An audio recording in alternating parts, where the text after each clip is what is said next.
Chapter 537. Father. Man Tingfang's drawn-out coquettish voice was heard in the sunset hall as she raised her bruised elbow and said, "That person ran away and even injured my daughter. Father, you must seek justice for me." Man Ning trembled as he held his daughter's injured elbow, and his face was suddenly filled with murderous intent. Man Tingfang was the pearl of his palm, and since young, she was always held in his hands and feared to fall and held in his mouth for fear of melting. When had she ever suffered such a serious injury? Suddenly, Man Ning gritted his teeth and said, "Scoundrel, who is it that injured my Fanger to this state? Sunset Army Cavalry, prepare to assemble. Kill him." "Father." Man Tingfang anxiously stomped her feet and said, "Daughter did not ask you to kill him. I only asked you to capture him back, then what?" Man Ning was confused. Then, Man Tingfang's face was flushed red as she said, "Then according to the agreement of the Tianshu conference, my engagement with him, what did you say?"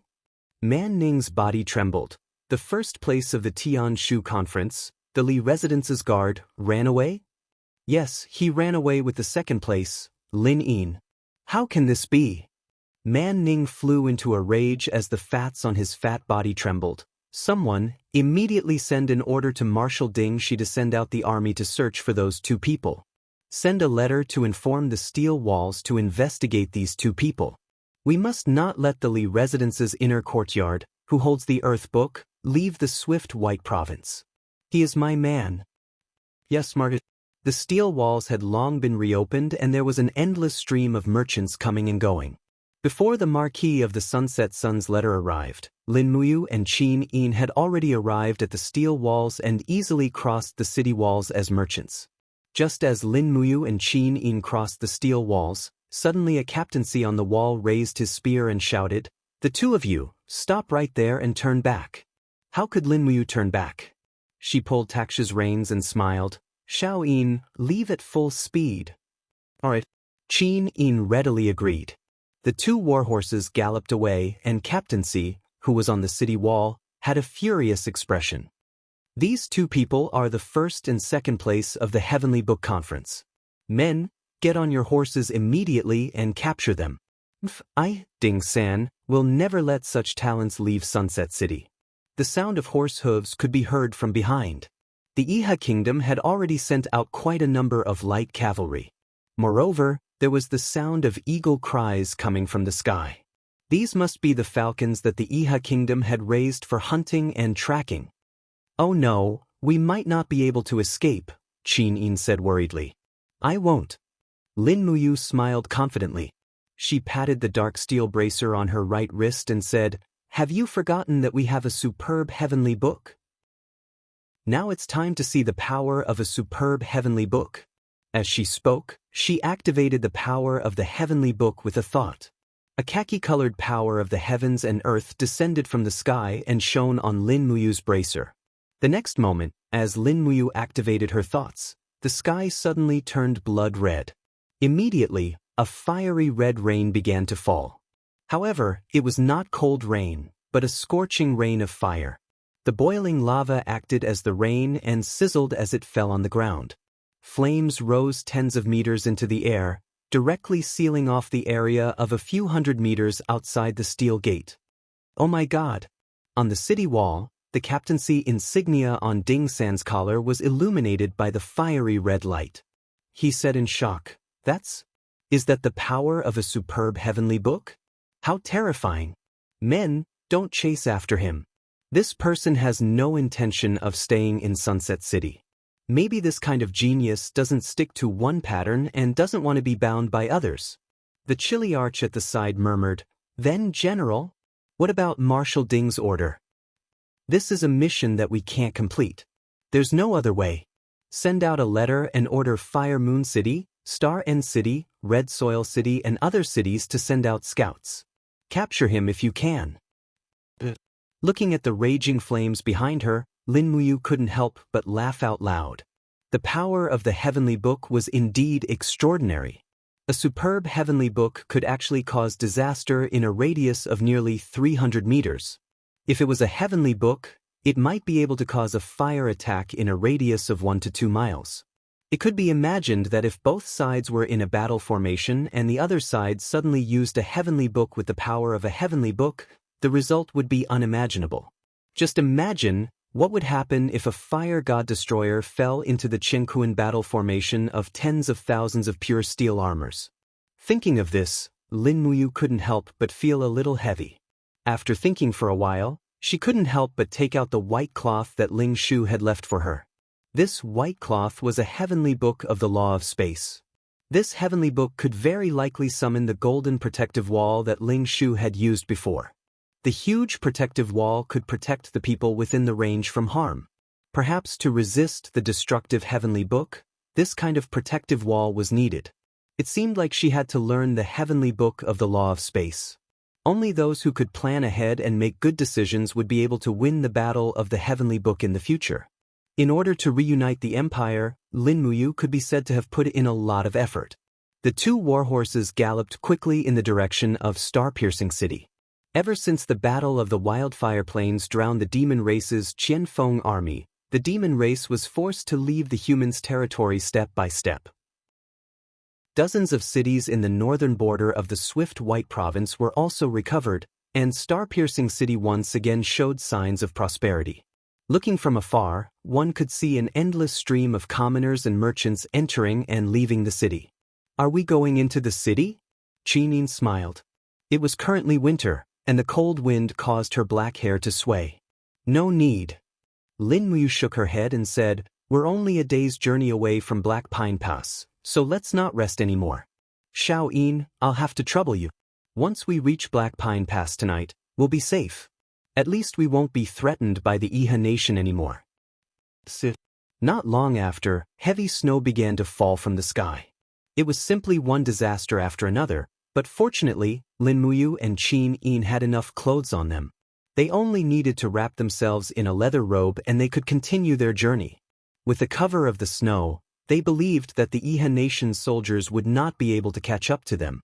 They only needed to follow the Iha nation's official road to the north and they would be able to reach Black Pine Pass. Until late at night, the two warhorses were so tired that they were snorting in the snow. However, not far ahead was the Qinling Mountains, and they could even see the lights of Black Pine Pass swaying in the wind and snow. "We're almost there." Qin Yin was a little happy. After running for so long, she was already extremely tired. Lin Muyu brushed the snow off her shoulders and felt the cold wind blowing on her face like a knife. Qin Yin, who was beside her, was like a beautiful elf wrapped in snow. Her curved eyebrows and eyelashes were covered in snow, and the outside of her leather robe was covered in frost. It was too unfair for the Imperial Highness of the Empire to accompany her in this kind of suffering. Fortunately, Qin Yin did not seem to mind. As long as she was with Lin Muyu, she did not care about suffering. Moreover, after experiencing so much, Qin Yin's state of mind had already matured a lot. How could an expert become stronger without going through experience? Unknowingly, Qin Yin's ambition was no longer to become the emperor, but to step into the divine realm. After all, the latter ambition was even greater. "Be careful." Lin Muyu looked at the flickering flames in front and said, "There's the Iha nation's army." Less than 5 miles away from Emosong Pass, there was a checkpoint set up by the side of the road, and there were camps by the side of the road. The Iha nation had stationed at least tens of thousands of troops here to prevent the imperial army from Emosong Pass from the south. Thinking about it, there were constant small conflicts between the empire and the Iha nation. How could Ding Shi let down his guard here? Tuck, tuck, tuck. The sound of hooves could be heard in the curtain of snow, and hundreds of Iha nation's armored cavalry rushed over in the flickering torches. Some were holding torches, while others pulled out their steel swords. The centurion in the lead said coldly, "Who are you? Don't you know that the pass is sealed at night? Go back immediately. All merchants are only allowed to enter Emosong Pass during the day." Qin Yin urged her horse forward slowly, and said in a very ethereal voice, "Sir, we have already come this far. If we go back, I'm afraid the horses will not be able to keep up. There is no place for us to stay within dozens of miles." I'm afraid my brother and I will freeze to death in the snow. The centurion raised his eyebrows and said, So what if you freeze to death? That's your business. Anyway, this place has entered the night martial law. You two go back immediately, or you will be killed. Is that so? Lin Muyu urged her horse forward slowly and suddenly raised her palm. Immediately, the king's fighting flame soared, and an invisible domain pressed down. The group of Iha Nation's armored cavalry stood there dumbfounded, unable to move. All right, let's go. Lin Muyu smiled. For a saint-level combatant to pass through 100 ordinary soldiers was simply too easy. Takshu let out a long neigh and galloped forward. Lin Muyu raised his hand and pulled out his star's sword. He easily split the staghorn wood that served as a roadblock into two, and disappeared into the curtain of snow with Qin Yin. This level of obstruction was like child's play to him.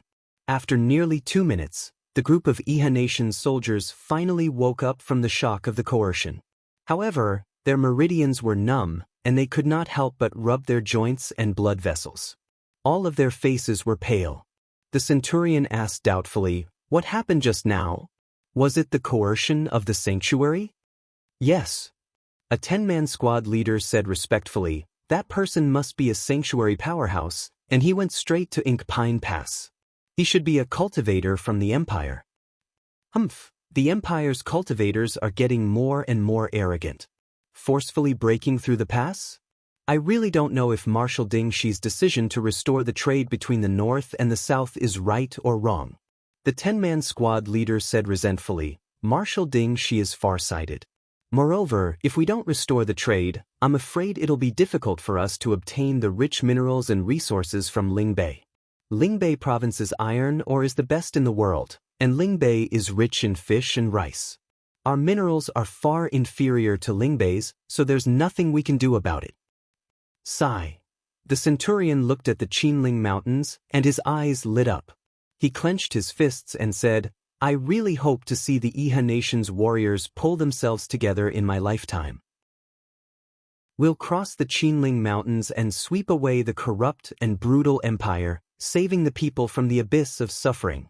The 10-man squad leader was just an old soldier, and there was a smile in his old eyes. He said, Who knows?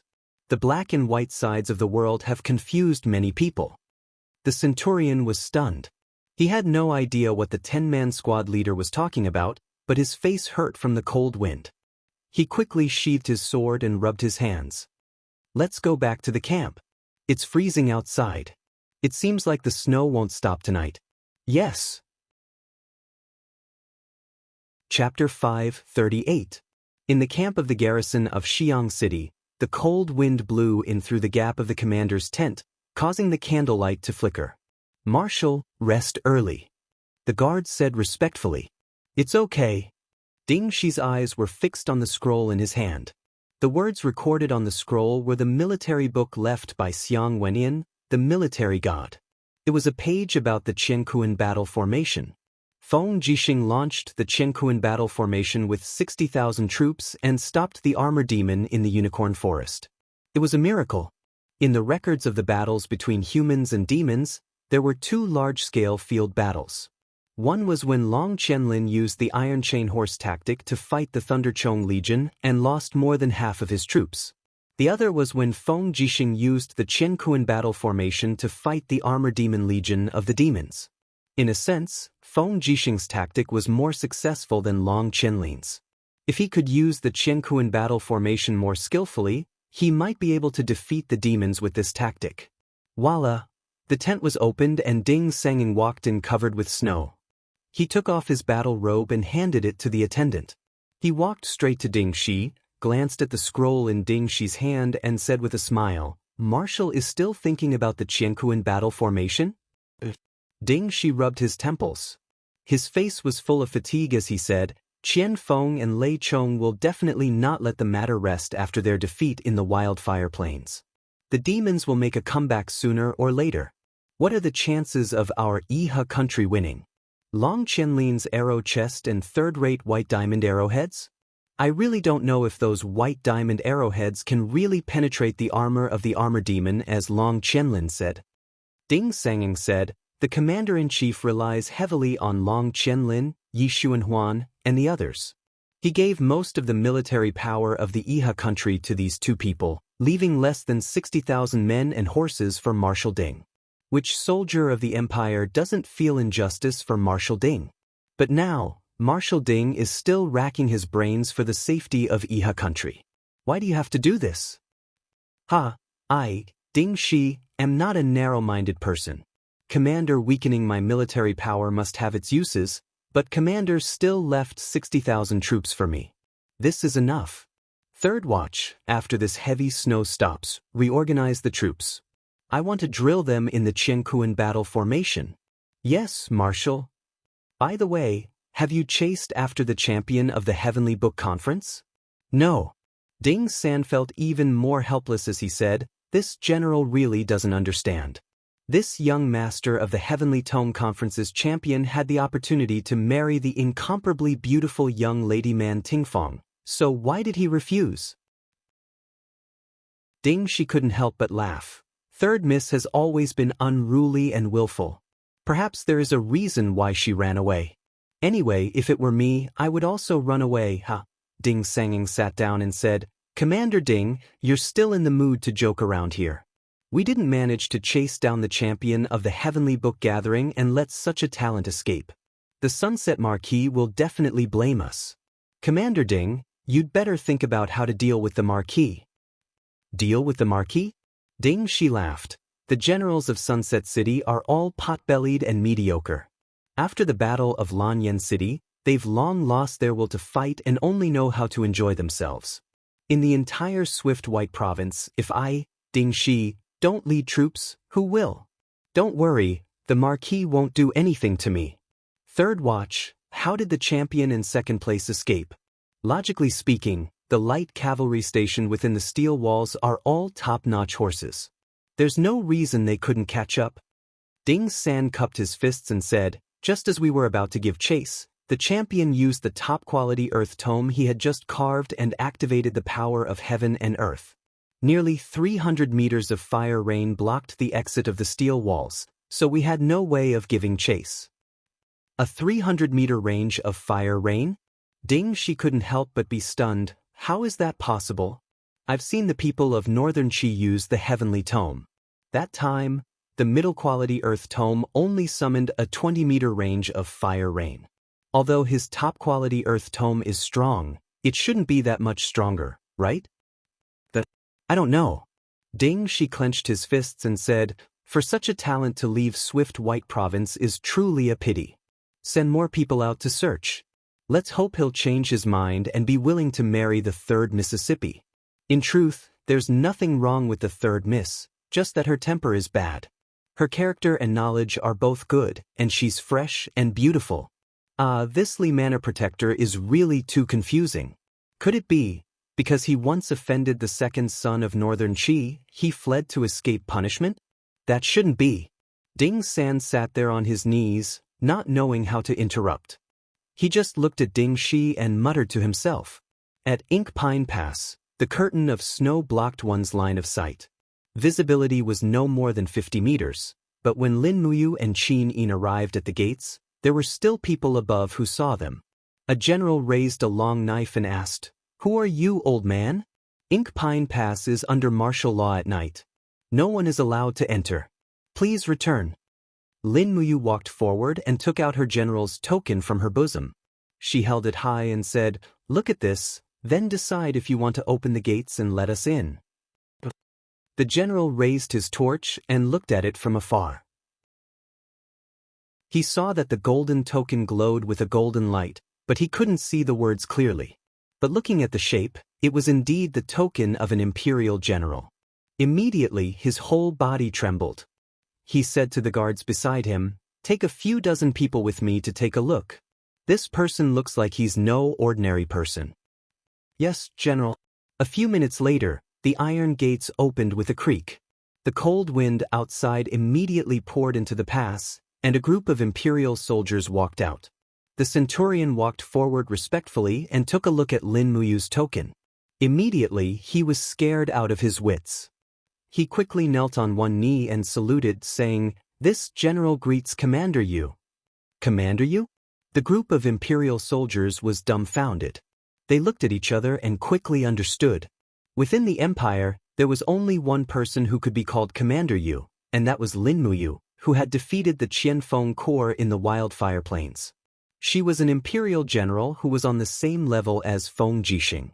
Very soon, the group of soldiers knelt down one after another. The snow on the ground melted a little and immediately wet their knees. Lin Muyu raised her hand. Get up, don't stand on ceremony. Let's enter the pass first. Arrange 2 warm rooms for me and have someone make some delicious food. Understood? Yes, Commander. The centurion stood up, but his gaze fell on Qin Yin, who was beside Lin Muyu. Under the illumination of the torch, this young lady was very beautiful, and her identity was obvious. Everyone knew who Lin Muyu was. If this young lady wasn't the princess of the 7 seas, Tang Xiaoxi, then she should be the current empress. For a moment, the centurion was so excited that he almost fainted. Many imperial soldiers might not even get to see the empress once in their entire lives. However, it was very likely that he would be in close contact with the empress only 2 meters away. This was a great honor. Commander, who is this young lady? He couldn't help but ask. However, Lin Muyu said, don't ask what you shouldn't. Don't make it public. This centurion also had some information and knew that Princess She had been in charge of Lanyan City for the past half a month. Rumor had it that the Empress, Qin Yin, was in seclusion. Based on this deduction, the identity of this young lady in front of him had been confirmed. He immediately cupped his fists respectfully, bowed deeply to Qin Yin, and said, Please enter the pass. It was warm inside Immersive Pass.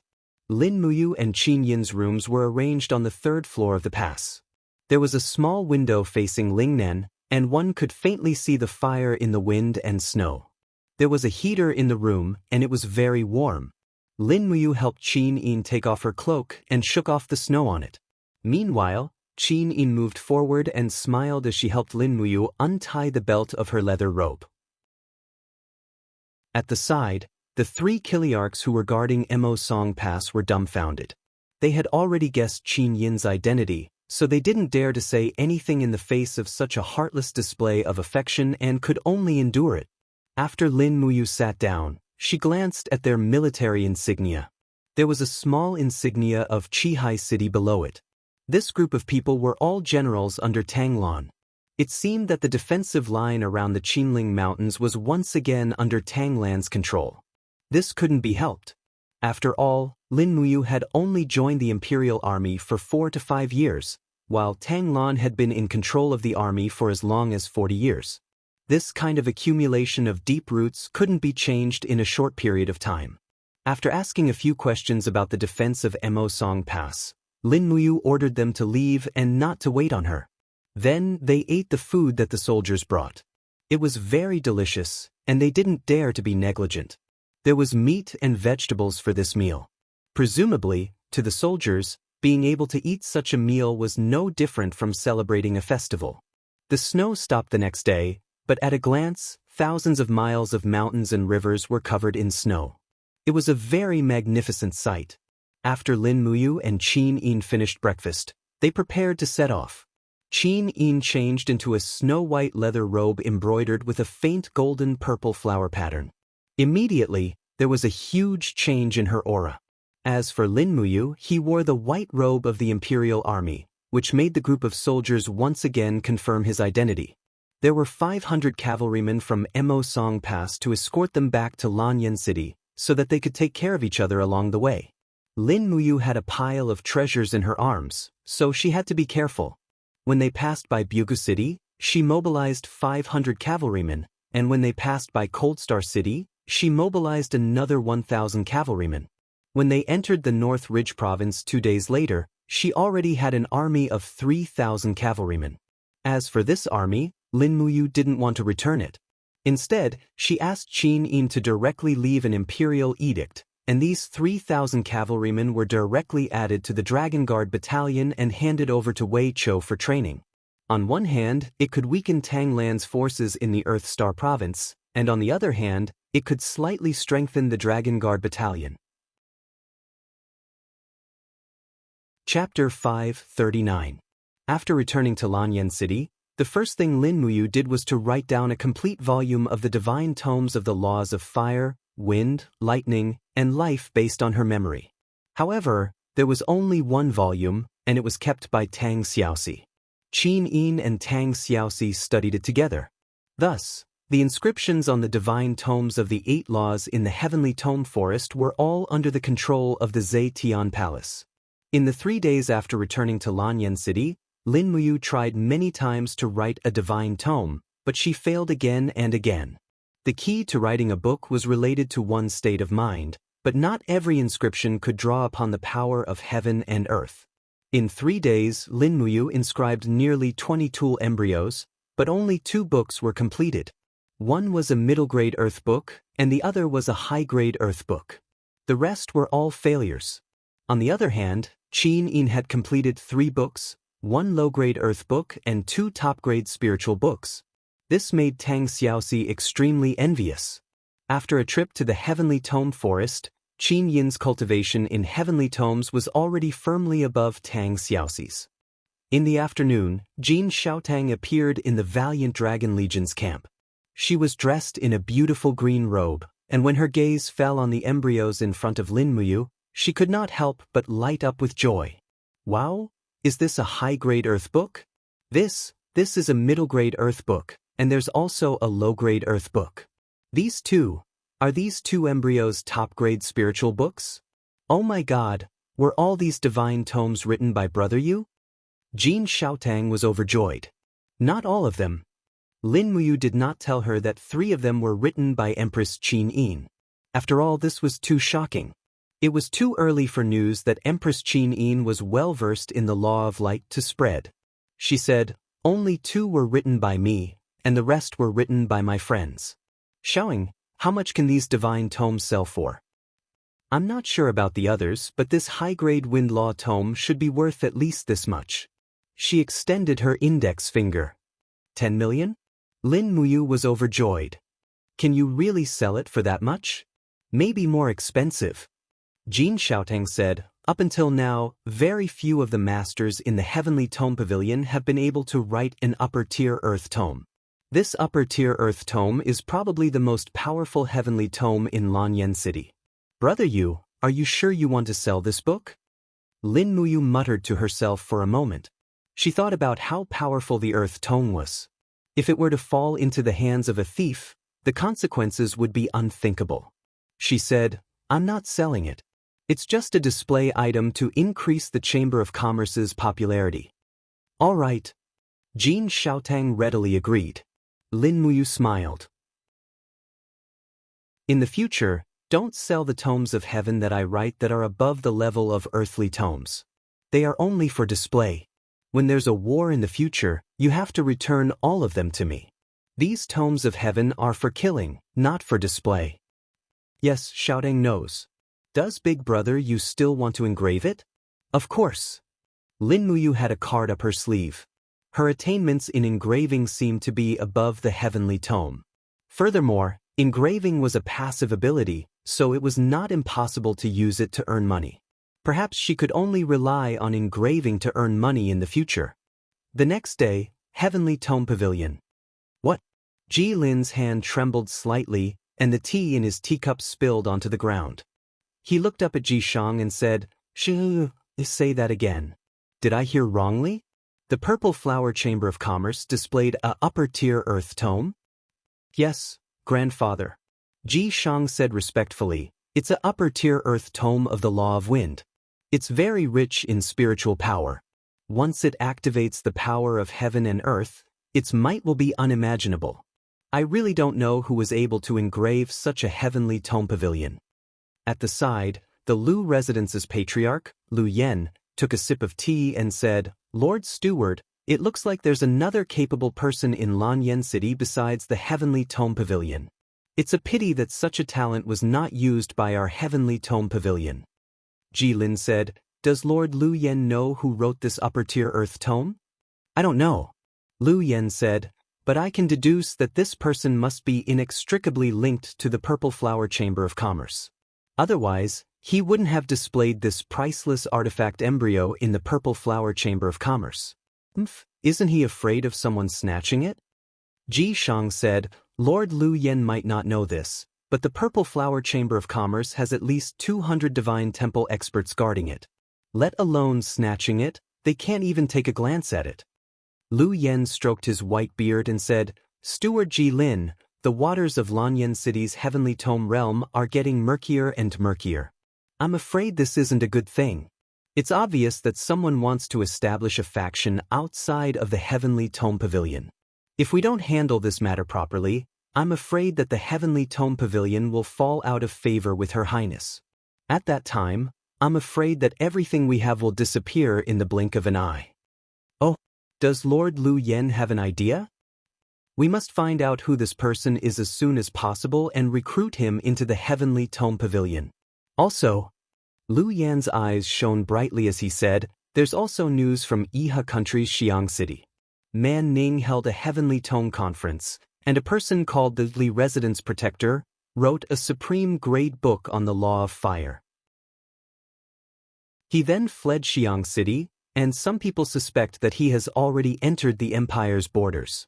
If Lord Steward can find this Li Residence Protector and invite him to join the Heavenly Tome Pavilion with great rewards and status, then Her Highness will value our Heavenly Tome Pavilion even more, right?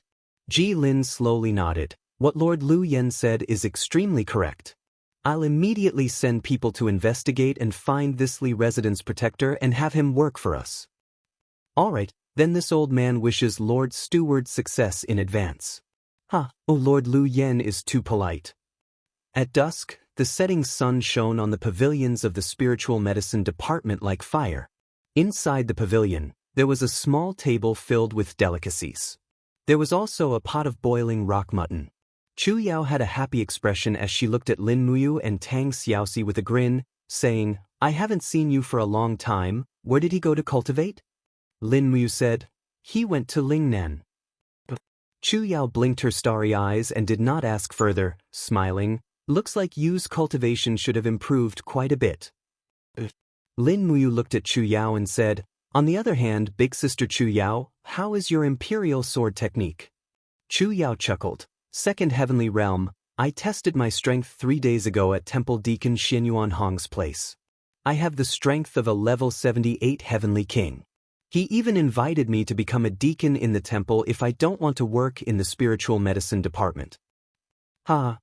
Lin Muyu chuckled. Not being a great deacon of the spiritual medicine department and becoming a deacon in the temple, great deacon Xianyuan Hong really knows how to joke. Right, Xiao Shi and I still have a piece of meat here, leave it for big sister Chu Yao to help you cultivate. I hope you can step into the saint realm as soon as possible, then you will be able to maintain your beauty forever. I want to too. Chu Yao pursed her lips and said, the people in the spiritual medicine division said that if I can't step into the saint domain within these 2 years, then it will be too late. At that time, even if I step into the saint domain, I will be an old woman. Wu, you said that after 30 years, when I step into the saint domain, I will become Grandma Chu Yao. And looking at you and little Shi who are still so young, I will want to die. At this point, Chu Yao's voice was indescribably sorrowful. Lin Muyu could not help but smile. No, no, Xiao Shi and I will not watch you grow old. Tang Xiaoxi also smiled, saying, right, if big sister Chu Yao needs anything, Mu and I will do our best to help. I have good news for you, big sister Chu Yao. Oh. What good news? Tang Xiaoxi sat up straight, puffed out her round chest, and said with a smile, outside the demon subduing pass, the demon clan guards the forest of the Infinity Edge, and now they have joined the savage tribe to guard the forest of the Infinity Edge. Just half a month ago, a wandering traveler from the desert said that he had seen a powerful hermit in the desert, and the martial art he was good at was Lord Chu Huayin's unique martial art, the star-picking finger. So half a month ago, I entrusted the demon clan to look for this hermit, bringing a large sum of money and a sword used by Lord Chu Huayin as a keepsake, hoping to find the mental cultivation method of the star-picking finger from him. As she said this, Tang Xiaoxi paused for a moment and then said with a smile, the star picking finger is a unique martial art, and the mental cultivation method naturally has its own marvelous aspects. If big sister Chu Yao can learn the star picking finger, I believe it will not be a problem for you to step into the saint realm in 1 or 2 years. Big brother's star picking finger. Chu Yao was slightly absent-minded, and then she raised her head and said gratefully, if big sister Xiao she can find the mental cultivation method of the star picking finger, Chu Yao will be eternally grateful, and the star picking finger will definitely become the unique martial art of the Chu clan, passed down from generation to generation. Tang Xiaoxi couldn't help but laugh. Good, that's for sure. Suddenly, she seemed to think of something and said with a smile, passed down from generation to generation of the Chu clan? It seems that big sister Chu Yao has already found a man to marry, right? Chu Yao was stunned and said, no, Xiaoxi, you are thinking too much? As she said that, Chu Yao looked at Lin Muyu faintly, and immediately, Lin Muyu was stunned, and she almost spat out the wine that she had just taken a sip of. She said, big sister Chu Yao, are you thinking of something crazy? Chu Yao smiled without saying a word. She was also shocked by the crazy idea in her heart, but after thinking about it carefully, she felt that it was a great temptation, and it was indeed feasible. After experiencing the upheavals of the past few years, Chu Yao had also become stronger and more independent, but the thoughts in her heart had also become more stubborn. Her thoughts were very simple. If she couldn't give birth to the child of the person she loved, then what was the point of being a woman? But this idea was too bold, and she had to eat a piece of goat meat to calm herself down. Just as they were about to finish eating, suddenly, a person wearing the badge of a Golden Star instructor from the Holy Sanctum walked over and respectfully cupped his fists to Lin Muyu and said, Great Deacon, something happened in the beast taming division, would you like to go and take a look? I am no longer the Great Deacon. Lin Muyu frowned. Change the way you address me from now on to Commander. The Golden Star instructor bowed respectfully and said, something really happened in the beast taming division. Hey, I will go now. Lin Muyu stood up, and so did Tang Xiaoxi and Chu Yao, presumably to go and see what had happened. Chapter 540. In the temple, the beast taming department was in an uproar. When Lin Muyu, Tang Xiaoxi, and Chu Yao arrived, they saw the two groups arguing endlessly, their faces red with anger. The three deacons, Gu Yang, Zhou Yao, and Zhenfang, were on the side, but they couldn't maintain the stability of the situation. Deacon Xianyuan Hong didn't interfere with the management of the beast taming department, so he didn't appear. At the edge of the beast pen, a young Silver Star sparring master hugged a dead swift wolf and cried incessantly. There were claw marks on his arm, and blood flowed out. A middle-aged sparring master next to him patted his shoulder and said, Bull, don't cry. Now that the swift wolf is dead, we can just go to the dragon-seeking forest and catch another one. Don't provoke them anymore. The young sparring master wiped his tears and said, Uncle Zhao, you saw it too. Those instructors don't even treat us sparring masters as human beings. We agreed to stop the fight, but Zhang Cheng let his bloodthirsty tiger bite my swift wolf to death. Not far away, a Silver Star instructor who was caressing the bloodthirsty tiger's head sneered and said, Niu Bei, if you're willing to bet, you must be willing to accept your loss. Since we've agreed to a duel and my bloodthirsty tiger accidentally killed your swift wolf, you should just accept your fate. Stop crying and act like a man. At most, this young master will pay you back. A swift wolf cub is at most 20 Jin coins. This young master can afford it. Bull said angrily, You are also a beast-taming master, and you have also learned the beast-taming art. Don't you know that after the spirit fusion, the master and pet's consciousness become one? You killed my swift wolf, just like you killed me once. Do you know that kind of pain and despair? My pet doesn't want to die. I can feel its cries for help. You, people like you don't understand. Zhang Cheng stood up and said indifferently, Then what do you want? Do you want to fight me? If so, I accept your challenge, but the next person to die might be you and not the wolf. The bull clam gritted his teeth but did not say anything else. He knew that he was no match for Zhang Cheng. At this time, Lin Muyu parted the crowd and brought Chu Yao and Tang Xiaoxi in. Gu Yang, Zhou Yao, and Zhen Fang all saw them and bowed respectfully. Marquis Yun Ling, Princess Shi, and Grand Deacon Chu Yao. The three people who had come were far too esteemed. Although Lin Muyu had resigned from her position as the Grand Deacon of the Divine Hall, he had single-handedly established and controlled the beast-taming department. Xianyuan Hong had never overstepped his authority over the beast-taming department, which was probably what Qin Yin had wanted. As for Zhen Fang, Zheng Yifan had performed a meritorious deed in saving the emperor's life, so he was reinstated and rebuilt the Shenwei Battalion as the Shenwei Battalion. Since Zheng Yifan was friends with Xianyuan Hong, Zheng Fang re-entered the Holy Temple as a deacon. Zheng Yifan searched for various secret methods to restore his son's Sea of Qi, which had been destroyed by Chu Huai. What happened? Lin Muyu asked. Zhen Fang cupped his fists and said, reporting to Commander Yu, 2 people from the beast-taming department were competing with their pets. Due to a mistake, the Silver Star instructor Zhang Cheng's bloodthirsty tiger killed the Bronze Star training master Bull Clam's Swift Wolf. According to the laws of the Empire, Zhang Cheng is a noble while Bull Clam is just a commoner, so we should not pursue this matter. However, according to the rules of the Divine Hall, we will force Zhang Cheng to compensate for Bull Clam's loss. Lin Muyu furrowed her brows and walked forward. Bull Clam. Head Deacon. Bull Clam couldn't change his words and immediately said, Commander, I had an agreement with Zhang Cheng to fight, but Zhang Cheng was too ruthless. My Swift Wolf was bitten to death, and no matter how much I begged for mercy, he wouldn't order the bloodthirsty tiger to stop. I hope that Commander can seek justice for me and for the commoner training masters who were bullied in the Holy Temple. Lin Muyu couldn't help but sigh. The Empire's rules were strict, but they also divided people into different classes. To a certain extent, the Empire's level of civilization was indeed not as good as the Iha nation, which promoted equality of all living beings. This kind of differential treatment was hard to escape even in the Holy Temple. However, after experiencing so many things, Lin Muyu also knew that this kind of conflict between nobles and commoners wasn't something she could change. Therefore, she could only change what she could, such as the Holy Temple. The next moment, Lin Muyu looked straight at Zhang Cheng and said, Zhang Cheng. Zhang Cheng's body trembled, and he hurriedly knelt on one knee and cupped his fists. Commander, this subordinate is here.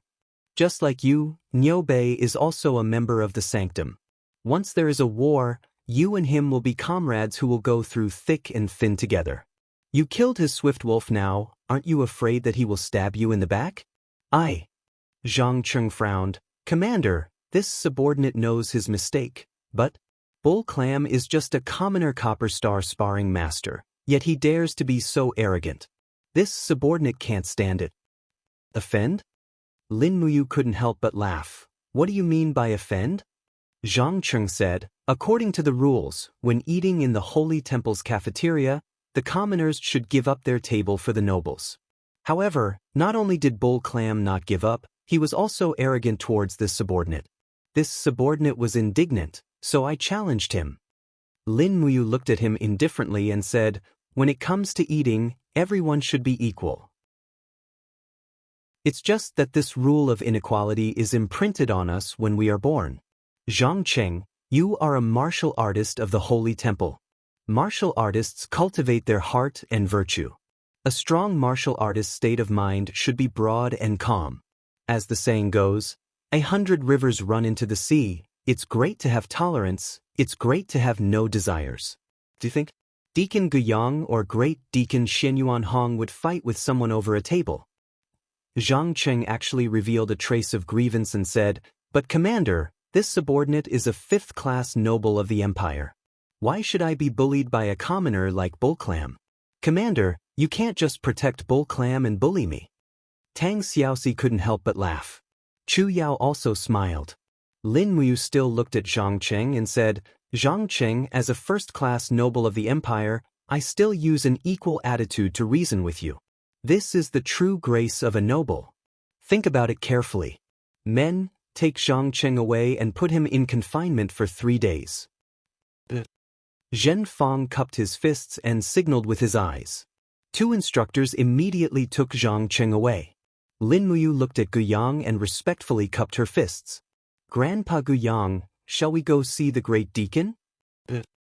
In the main hall of the Holy Temple, Xinyuan Hong was reading a stack of scrolls attentively. He only raised his head when Lin Muyu, Guyang, Tang Xiaoxi, Chu Yao, and Zhen Fang entered. His kind face was full of smiles as he said, You're here? Have a seat. Many thanks, great deacon. Lin Muyu arranged for Tang Xiaoxi, Chu Yao, and the others to sit down and serve tea. Then, she sat down on a chair close to Xinyuan Hong and said, Great deacon, I've just settled a dispute between the nobles and commoners. I believe such matters have always existed in the Holy Temple. Xinyuan Hong nodded. The Holy Temple has been established for nearly 10,000 years and has left behind many bad habits. Not to mention the Holy Temple, there are many bad habits in the entire empire. However, these need to be changed. After all, the upper echelons of the empire are still decided by the nobles. We can't rush for quick results. I know. Lin Muyu said, that's why I have a plan that I would like to discuss with the great deacon. Oh. Xinyuan Hong couldn't help but smile. Speak your mind. There's no need to be polite with me. Yes. Lin Muyu nodded. I hope that the great deacon can establish a martial virtue hall in the Holy Temple. The position of the martial virtue hall is above all the other halls in the Holy Temple. Every cultivator who enters the Holy Temple must first cultivate their martial virtues before learning martial arts. Before they learn martial arts, they must first understand what martial virtues are. This way, they can reduce the infighting between the people in the Holy Temple. Cultivate martial virtues? Xinyuan Hong muttered to himself. After a while, he said solemnly, if a new martial virtue hall is established, I'm afraid the Holy Temple will have to draft a new set of martial virtues. If you can draft it, I will establish the martial virtue hall. The martial virtue hall will be above all other halls. All right. Lin Muyu cupped her fists and said, I would like to borrow Grandfather Guyang for a while. Grandfather Guyang is an honest and virtuous person. With his assistance, I should be able to get twice the results with half the effort. Good. Xinyuan Hong smiled. Deacon Guyang, I'll leave it to you to assist you. Yes, great deacon. After exiting the grand hall, Guyang said helplessly, You forced me to do something beyond my abilities. I, Guyang, have lived a mediocre life. How would I know what martial virtues are? Lin Muyu turned around and held Guyang's hands with a smile. Grandfather Guyang, you're too modest. Why did Great Deacon Lei Hong give you such a heavy responsibility? It's not because of your extraordinary martial arts cultivation, but because Grandfather Guyang is calm, generous, and open-minded. I won't say anything more about the martial virtues of the Holy Temple. I'll leave it all to you, Grandfather Guyang. Guyang was taken aback. He had lived a mediocre life and was always wise to protect himself. He didn't expect Lin Muyu to praise him like this. Zhen Fang cupped his fists and said, Deacon Guyang is a modest person. You're the most suitable person to cultivate martial virtues. Tang Xiaoxi smiled and said, Grandpa Guyang, you don't have to decline anymore. You also know that Mumu is busy with military affairs all day long and has to cultivate. He has no time to recultivate his martial virtue. Besides, Mumu is still too young and inexperienced. I'm afraid the martial virtue he cultivated won't be able to convince the public. If it's the martial virtue you wrote, it will be completely different. Guyang couldn't say anything else. He cupped his fists and said, Then I'll obey Princess Xi's orders. I'll do my best to write the martial virtues. At night, he returned to the commander's tent in the Longdan army camp. After cultivating the Forging Dragon Bone Remnant Scroll for a few days, he heard Wei Chao's voice coming from outside. Commander, the Imperial Army's Deputy Commander Zhang Wei requests an audience. Zhang Wei? What's the matter? I don't know. He wants to break into the camp. This bastard. Lin Muyu stood up, only to see Zhang Wei walking in looking travel-worn. Commander Yu, why are you so tyrannical and unreasonable? How am I tyrannical and unreasonable? Lin Muyu was confused. Zhang Wei said, Zhang Cheng of the beast-taming division only killed Niu Bei's Swiftwolf by mistake. Commander actually punished him so heavily. I, Zhang Wei, am not satisfied. Zhang Cheng is a noble while Niu Bei is just a commoner. Why? Lin Muyu frowned. Old Zhang, tell me the truth. Who is Zhang Cheng to you? Zhang Wei couldn't help but blush. That kid is this general's little whore brother. Humph, I knew it. Chapter 541. Master, just say the word, are you going to release Zhang Cheng or not? Zhang Wei sat cross-legged in the commander's tent, looking like a hoodlum, as though he would not leave until Lin Muyu spoke. You! Lin Muyu was furious. He pointed at him and said, Old Zhang, with your conduct, you still have the cheek to be the deputy commander of the Imperial Guards. If I were you, I would have been so ashamed that I would have been promoted to a corporal. Zhang Wei stared at her. Anyways. Master, you don't know how to reward and punish him. What did Zhang Cheng do wrong? You punished him like that. According to the Empire's laws, he definitely did not break any laws. Furthermore, he is willing to compensate for Cow Muscle's loss. He is already extremely benevolent. He violated martial ethics. Lin Muyu said indifferently. Zhang Wei was startled. What martial ethics? Old Zhang, have never heard of it after being in temple for so many years. Sai, forget it. Lin Muyu said helplessly, I don't think you understand martial ethics. When I first entered temple, you bullied me. Zhang Wei was a little ashamed and said, Why are you bringing up the past? You are a bad person. Lin Muyu glanced at him. So you also know that I can beat the crap out of you with one finger? Zhang Wei pointed at him. Look, what martial ethics are you talking about? You are the great deacon of temple. You cannot speak vulgarities. Even I, old Zhang, do not speak vulgarities. Lin Muyu spat out and said, Locking Zhang Cheng up is temple's matter. Go ask Deacon Guyang tomorrow. Don't talk to me about this, if you don't leave. Wei Chou, go get Sidu Sen and Sidu Shui to come in and chase Zhang Wei out. He is disturbing my rest. Wei Chou laughed outside the tent. This subordinate will go now. Zhang Wei immediately climbed up. I cannot afford to offend you. All right, I will go ask Deacon Guyang tomorrow. Pavo. Heh. Zhang Wei shamelessly left. Under the starlight outside, a group of Imperial Army cavalrymen were waiting for him. One of the Kiliarchs approached him and asked, Vice Commander, how was it? Did Commander you give you face? Zhang Wei turned around and glared at him. Commander, you and I have known each other for a long time and we have deep feelings for each other. We will solve our own problems. Why are you talking so much? What does it have to do with you? The Chiliarch fell silent. It seemed that Zhang Wei had been snubbed, and it was best not to provoke him. Otherwise, it would be bad if he exploded. Zhang Wei had a fiery temper, and the entire Imperial Army only gave face to Feng Jixing. After all, Feng Jixing had already stepped into the Holy King realm. Even 20 Zhang Weis would not be a match for him. Wei Chou strode into the tent, smiling. Commander, you've gone to bed early. Bai Yin will be on duty for the rest of the night, so you can sleep in peace. As for tomorrow's matters, we'll settle them tomorrow. Lin Muyu nodded and suddenly asked, Wei Chou, have you been busy with military affairs recently? It's all right. With General Sen and General Shui's help, I don't have to personally attend to all the affairs of the valiant Dragon Legion. Thus, I've been rather idle these days. That's good. Lin Muyu smiled. Since that's the case, I'll appoint you as the person in charge of the beast-taming department. You'll be in charge of it. You've been in charge of it before, so you should know the pros and cons, right? Wei Chou cupped his fists respectfully. The beast-taming department currently has at least 200 people. Most of them have cultivated the first 2 volumes of the beast-taming art and can fuse with spirit beasts. However, due to limited conditions, they can only tame low-level spirit beasts such as wolves, which are not very useful in battle. That's the problem you need to solve. Lin Muyu smiled. The spirit beasts of the beast-taming department are too messy. They are not very useful in battle. Take the wolves for example. I think even a 3,000-year-old wolf would not be able to withstand an armor demon's axe, right? That's right. The wolf's defense is too weak.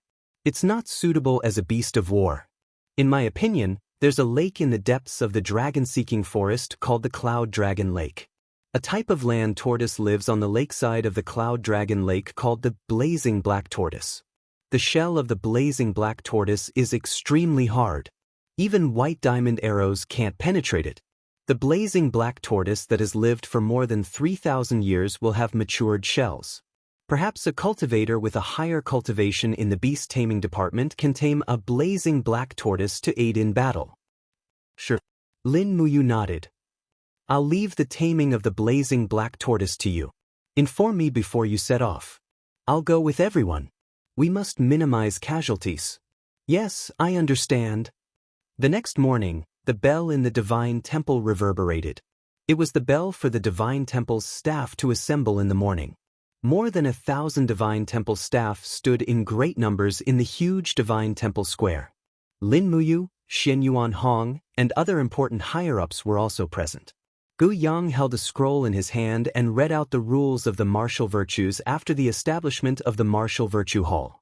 There were a total of 8 virtues: benevolence, loyalty, stopping war, facing the abyss, bravery, self-improvement, openness, and humility. Lin Muyu was very satisfied with the 8 great martial virtues. Getting Gu Yang to write the martial virtues was indeed the right choice. With the establishment of the Martial Virtue Hall, the 8 great martial virtues would be like waves that would constantly affect the Empire's territory outside of Lanyan City. After that, Gu Yang naturally became the first deacon of the Martial Virtue Hall. This was also the result of Lin Muyu's recommendation. After all, if Gu Yang could not do it, he could only do it. To be honest, Lin Muyu did not have much time to waste in the Martial Virtue Hall. In the afternoon, he brought Bai Yin and the other guards to the Zine Flower Merchant Guild. Naturally, it was still Jin Xiaotang who personally welcomed him. Today, Jin Xiaotang was wearing a light pink dress. She was delicate and beautiful, and her youthful appearance was truly enchanting. She gracefully walked forward and said with a smile, "Brother Yu, what do you want to buy from the Merchant Guild today?" Lin Muyu calculated the items in the Qingkuan pouch and said, "Give me the gems I need for the quarter mark. Also, prepare some dark steel and low-grade dark gold powder." Jin Xiaotang was extremely intelligent and had already guessed some clues. She held onto Lin Muyu's hand and walked out of the small hall. She moved closer to his ear and said, "Indeed, a superb weapon that has both the inscription and the heavenly book will definitely have a sky-high price." Lin Muyu could not help but be speechless. Jin Xiaotang was really too smart. She had guessed his thoughts just like that. That's right. Ever since the heavenly book reappeared, the sales of weapons in the major merchant guilds had reached a bottleneck. The price could no longer go up. Spiritual and mystical grade weapons had basically become weapon embryos. Most of the prices had dropped by at least 50%. At this time, the most sought-after weapons were spiritual and mystical grade weapons that had the inscription or the heavenly book. Therefore, this time, Lin Muyu wanted to make use of his free time to forge in batches. Although the probability of a book being formed was relatively low, once it was formed, it would be a priceless treasure. After more than 2 hours, they had bought a large amount of dark steel, spirit stones, and gems. They were transported back with the help of the horse carriages from the Longdan army camp. In the afternoon, they closed the door with a bang and instructed Bai Yin and Wei Chou not to see anyone else. They were to focus on forging weapons. From afternoon to night, a total of 24 longswords were forged. All of them were mystical grade weapons. Basically, they were mystical grade level 7 to mystical grade level 2. These longswords were highly sought after treasures 5 years ago. However, the market was becoming more and more mature now. Blacksmiths from all over the world had gathered in Lanyan City. In addition, Su Muyun's subordinates, Yuqi Tian, Yuqi Yen, and other members of the Yuqi family were constantly producing mystical grade weapons. Therefore, the market for mystical grade weapons had been hyped up. It was no longer as popular as before. The 24 longswords did not have names. They only had numbers 1 to 24. This was Lin Muyu's plan to mass-produce them. Clang. Longsword number 1 was placed on the table.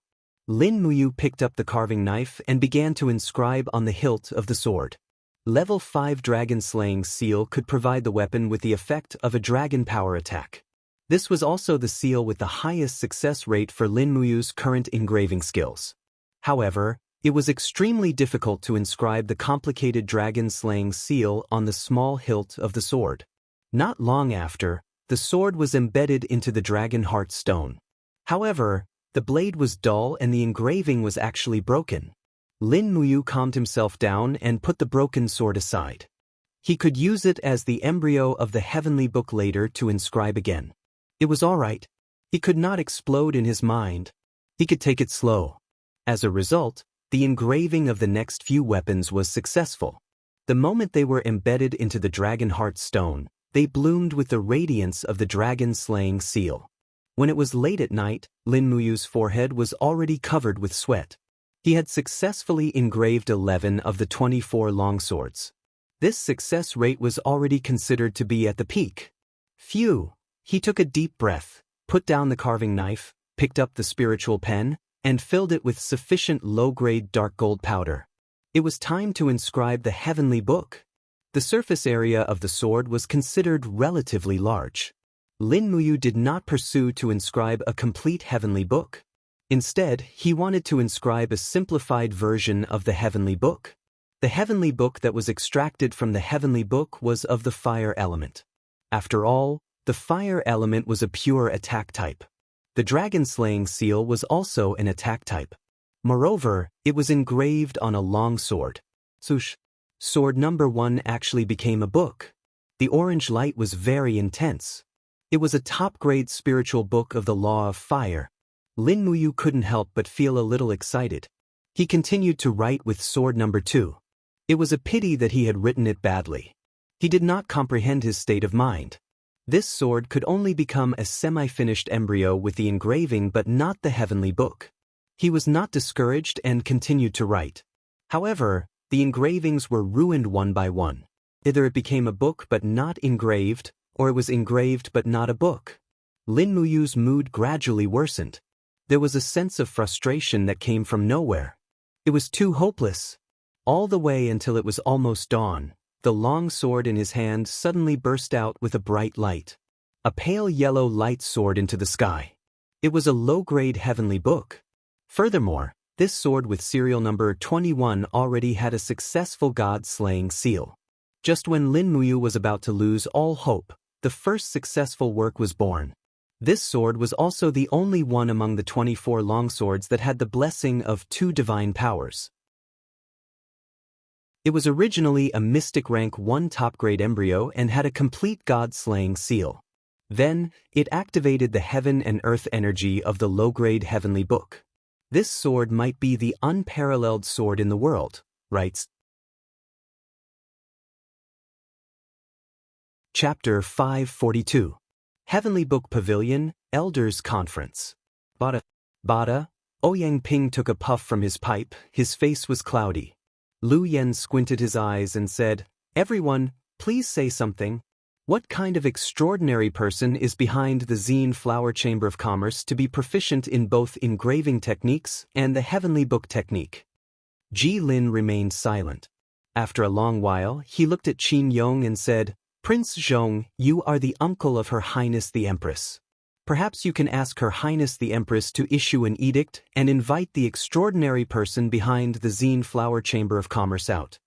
Qin Yong couldn't help but laugh. "Lord Manager, please don't joke around. This is an extraordinary person who can write a top-grade Earth book. Adding on the current possibility, he might also be proficient in engraving techniques. If such an extraordinary person really joins the Heavenly Book Pavilion, do you think Her Highness will promote him to be the new manager? After all, whoever can write a stronger Heavenly Book will be promoted to manager. This is the agreement when the Heavenly Book Pavilion was established." Ji Lin once again fell into silence. He naturally wasn't willing to give up his position as the #1 person in the Heavenly Book Pavilion. However, no one in the empire was able to write a heavenly book technique, and that extraordinary person might be the first person to do so. If that was the case, his position as the manager of the Heavenly Book Pavilion would be in jeopardy. Perhaps, letting this extraordinary person remain a mystery was the best outcome. Beside Lu Yen, Lu Feng cupped his fists and said, "Manager Ji Lin, no matter what, we should think of a way. Otherwise, the Zine Flower Chamber of Commerce's limelight will be completely above our Heavenly Book Pavilion. Where will we put our face?" Ji Lin said, "Young Master Lu Feng is right. I heard that young Master Lu Feng is trying to write a top-grade Earth book, but I don't know if it's true." Lu Feng frowned. "Junior's writing strength is insufficient. I am truly ashamed that I can't write a top-grade Earth book." Lu Ying, who was beside him, said, "Then why don't we go find Jin Xiaotang and ask her who this person is? It's too boring to keep guessing here." Lu Yen hurriedly said, "Don't speak nonsense." Ji Lin took a deep breath, stretched his body, and said, "Everyone, from tomorrow onwards, I will go into seclusion to comprehend the Heavenly Book mantra. The matters of the Heavenly Book Pavilion will be jointly managed by Prince Zhong, Lord Lu Yen, and Lord Ouyang Ping.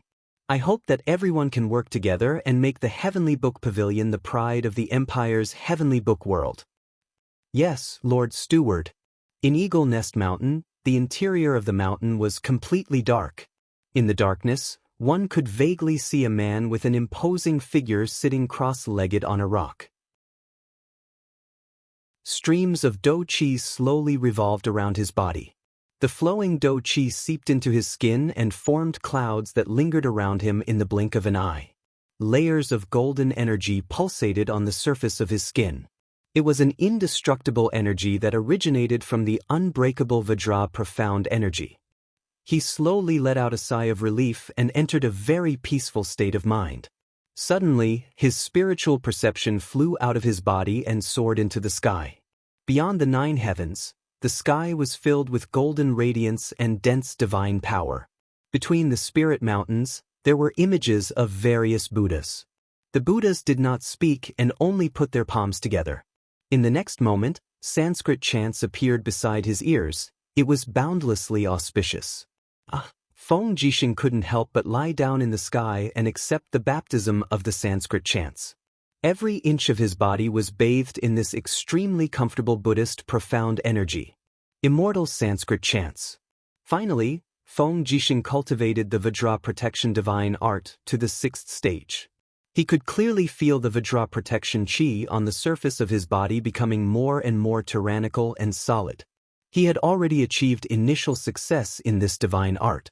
At the very least, he no longer needed to rely on battle armor to protect himself. Moreover, when he was fighting against a powerhouse of the same level, relying on battle armor alone was far from enough. This was also one of the reasons why Feng Jixing was so focused on cultivating the Vajra protection divine art. His cultivation of the Vajra protection divine art had already surpassed that of Lin Muyu. The reason was simple: focus. During this period of time, Feng Jixing had only cultivated the Vajra protection divine art, while Lin Muyu had to cultivate the star arts and dragon forging bone remnant scroll. Knock knock. The sound of knocking came from the stone door. "Who is it?" Feng Jixing slowly opened his eyes. His body was still in a cross-legged position. The strong muscles on his arms and chest were glistening with sweat. Unknowingly, he was already drenched in sweat. Subordinate Luo Yu requests to see the commander. "Come in." Creak. The stone door opened and Luo Yu walked in with a torch. She respectfully knelt on one knee and said, "Commander, you have been cultivating in the mountain for a full 17 days. I know. Has you come back?" "He came back a few days ago." Luo Yu said, "General Feng, there was a letter from Lingdong province. They found new movements of the demon race." "What happened to the demon race?" Feng Jixing raised his eyebrows and asked. "Someone saw Qian Feng commanding the newly formed Armor Demon Legion to train. He prepared heavy battle shields and sharp steel spears for the armor demons. The battle formation they are practicing is somewhat similar to the Qiankuan battle method used by General Feng." "What?" Feng Jixing gasped in disbelief and said, Qianfeng has only seen the Qianquan battle method once. Has he learned it? I don't know. But I do know that Qianfeng has begun to forge armors for the armor demons to protect the heart, head and other fatal parts of the armor demons. Moreover, a batch of armor demons is sent to Qianfeng almost every day. Our scouts exchanged their lives for the intelligence. Qianfeng has rebuilt at least 50,000 armor demons. A centipede dies but doesn't fall down.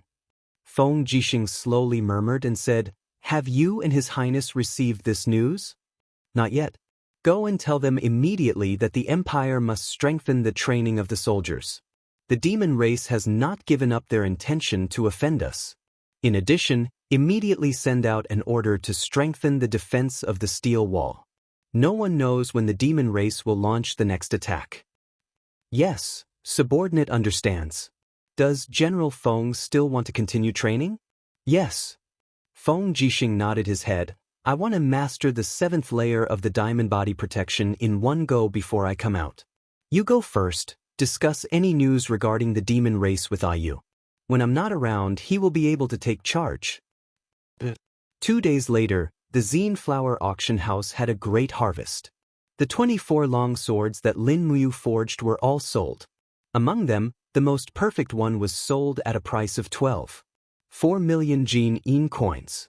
The buyer was the Qian family, one of the tycoons in Lanyan City. The young master of the Qian family, Qian Lian, was also a practitioner. He had stepped into the heaven realm at a young age. Although he used Dream Return to Zenith as a help, he was still one of the best among the young generation. His father had high hopes for him, so he spent a lot of money to buy this perfect long sword. In the back hall of the Chamber of Commerce, Lin Muyu was counting the money happily. She had earned nearly 20 million Jin coins from this auction. The tight funds for the development of Magic Crystal Cannon could be relieved for a while. Just as she was feeling happy, someone outside asked to see her. It was Wei Chou. "Commander, we're ready. We'll set off tomorrow for the Cloud Dragon Lake in the depths of the Dragon Forest. Do you have time to go with us?" Wei Chou asked carefully. "Yes, of course." "Prepare the weapons and food." "Yes." After that, they went to the Zetian Palace to bid farewell to Qin Yin and Tang Xiaoxi. Lin Muyu had to go to the Zetian Palace to prepare for the next war. In the Cloud Refining Mountain Range in the Cloud Refining Province, the endless mountains reached the clouds as if they were going to pierce through the sky. There was not a single blade of grass growing on the mountain range. It had become a snowy region. It was said that the peak of the Cloud Refining Mountain Range was the place closest to the sky in the human world. However, it was also the most dangerous region. The cold wind was biting cold, and a whirlwind could tear an ordinary person's body into pieces. However, in this deserted place, a figure dashed up the steep cliff. It was a young man holding a spear. Faint flames lingered around his feet. It was the king's fighting flame. He was wearing leather boots. Every time his boots touched the wall, a purple dragon claw would appear and pierce into the rock stratum. This was also the reason why he could walk on the steep cliff as if it was flat ground. The spear rested on his shoulder, and he was carrying the corpse of a muntjac. There was a hint of joy on his face. After a few leaps, he landed on the snowy land at the peak of the Cloud Refining Mountain Range. His figure flashed like lightning into a cave in the snowy region. "Master, master." He smiled happily and said, "Look, master, what did I catch?" Inside the cave, an old man with white hair and beard slowly opened his eyes. Looking at the proud expression on his face, the old man couldn't help but smile. You went hunting again?" The young man called Exen, knelt on one knee and said, "Luo Exen greets master. There is no food in the Cloud Refining Mountain Range, so I wanted to catch some game for master." The old man laughed. "I have been cultivating for thousands of years. I am about to see through the secrets of heaven and step into the godly state, so I don't care about food. You have already achieved some success in your studies. You have stepped into the Holy King state at the age of 29. How many people in this world can do that? It is time to go down the mountain." Luo Exen was stunned. "Master, I'm not going anywhere." "Nonsense." The old man's expression became stern. Remember, you are the descendant of the famous General Luo Tonghai. The blood of a godly general flows in your body. Moreover, you have awakened your first-grade martial spirit, the purple dragon, more than 10 years ago. You were born extraordinary, so how can you stay in the wilderness with me? Go find your foster father. My foster father? Luo Xen was stunned. Yes, when you were 7 years old, a general took you in as his foster son. Have you forgotten?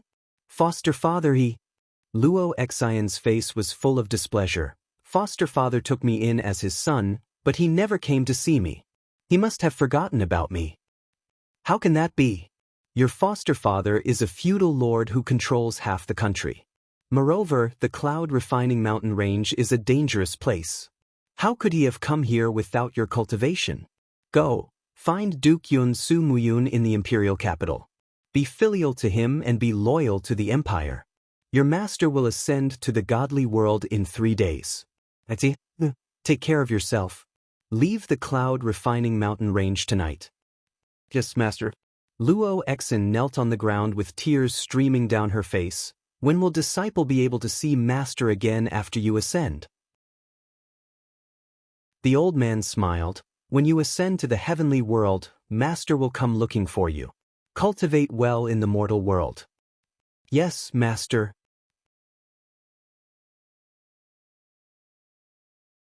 Chapter 543. 3 days later, in the depths of the dragon-seeking forest. A group of people traversed through the barren forest in winter. Lin Muyu had brought along 200 divine temple staff and 300 elites from the Dragon Courage Legion, a total of 500 people. Even if they encountered any powerful spirit beasts, they would still be able to contend against them. However, it was not to the extent that they would appear redundant due to having too many people. Rustle, rustle, the hooves of the horses stepped on the weeds. Wei Chou held onto the hilt of his sword as he urged his horse to move alongside Lin Muyu. It's already the 3rd day, and we still haven't found the Cloud Dragon Lake on the map. Sir, could it be that our map is wrong? It's not possible. Lin Muyu shook her head. But the dragon-seeking forest stretches for thousands of miles. It's normal for the map to have an error. I dare to confirm that the dragon-seeking lake is within 5 miles of where I am. Search slowly, and we will find it eventually. Yes. Wei Chou nodded. Sir, although we have brought sufficient rations, we are running out of fodder for the warhorses. If this continues, we can only graze the warhorses in the forest at night to replenish their energy. Lin Muyu responded. However, snowflakes drifted down in the cold wind.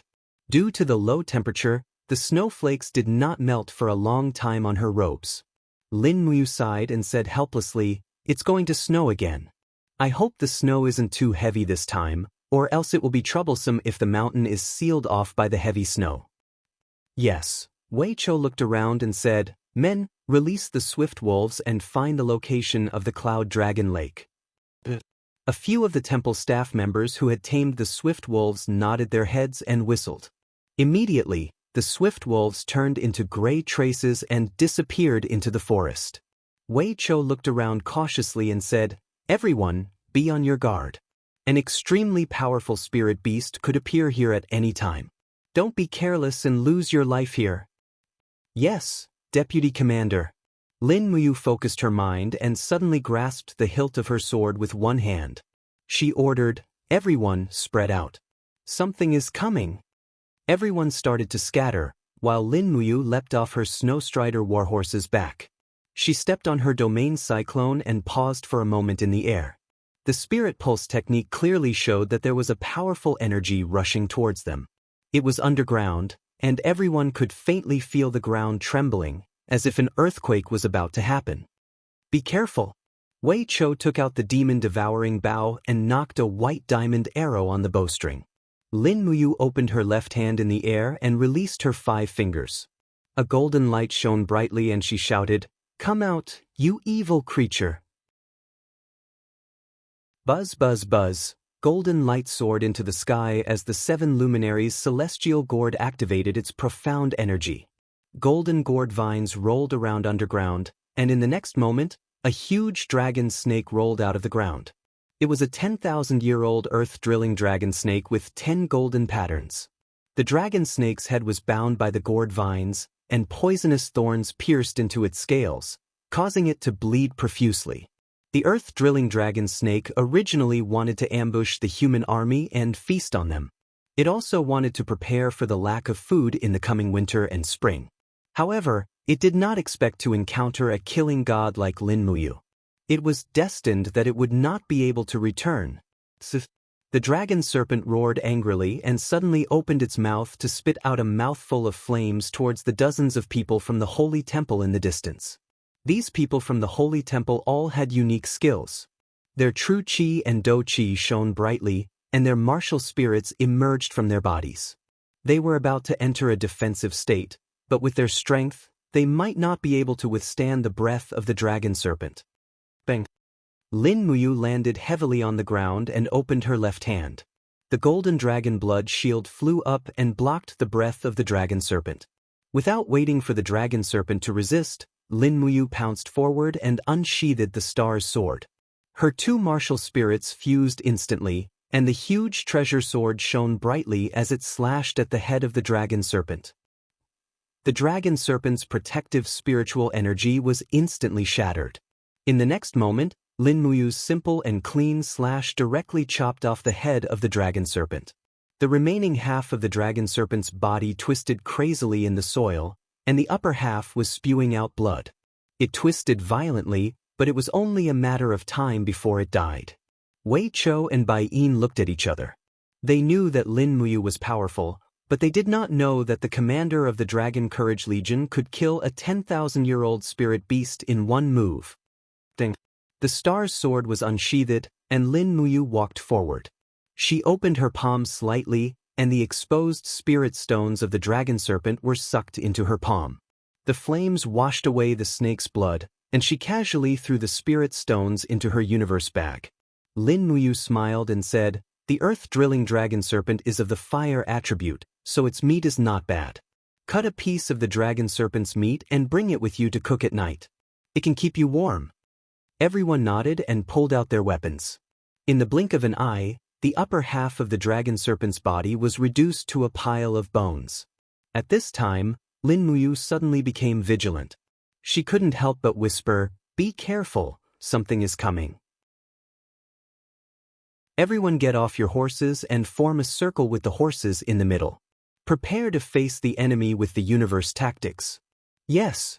This group of people were well-trained and quickly obeyed the order.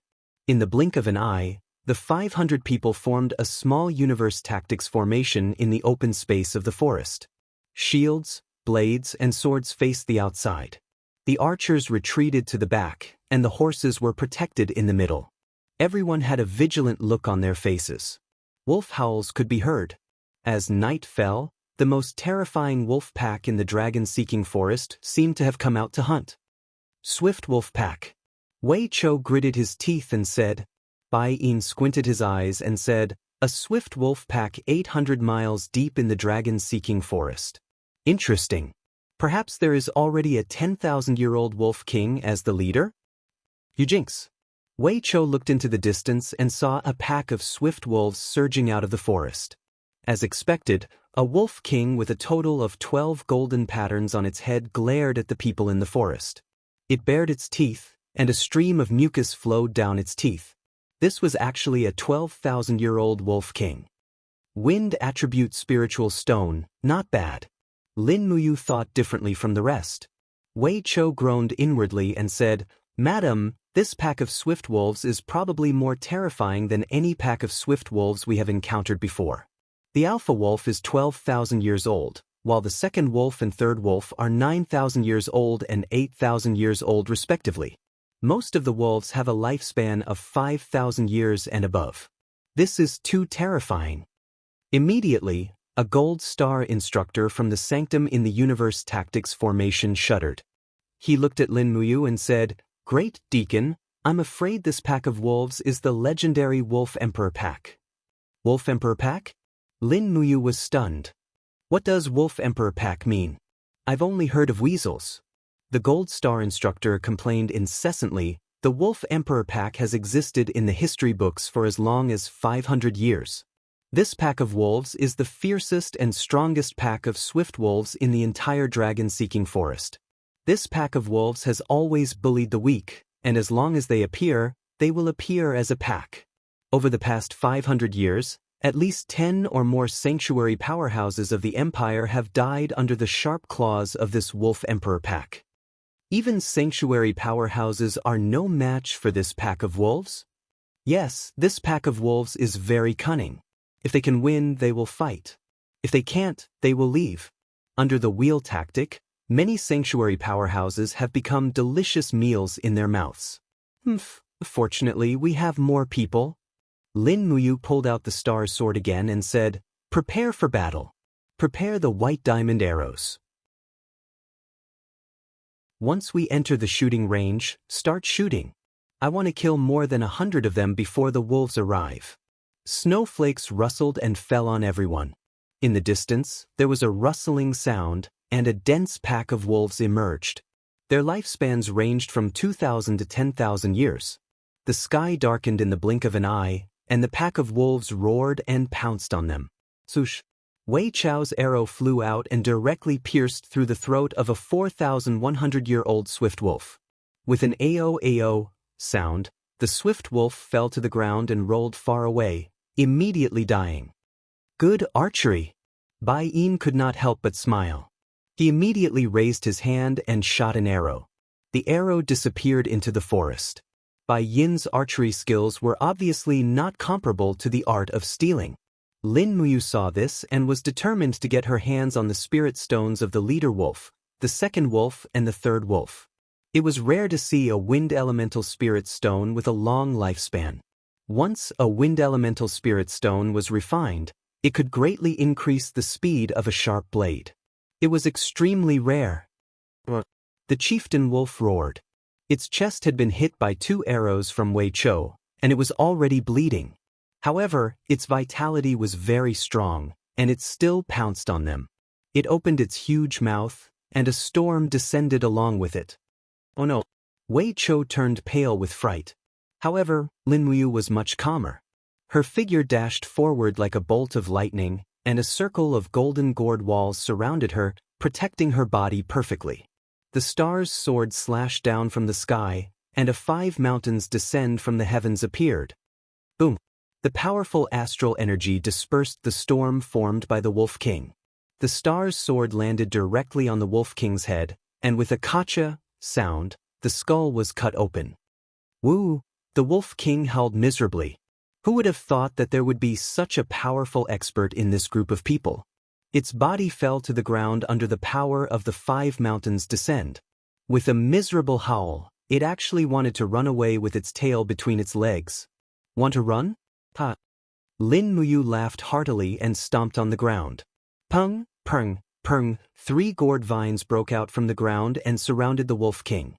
Numerous golden god-binding chains surged out, and with a piu, piu, piu sound, the Wolf King's body was pierced through.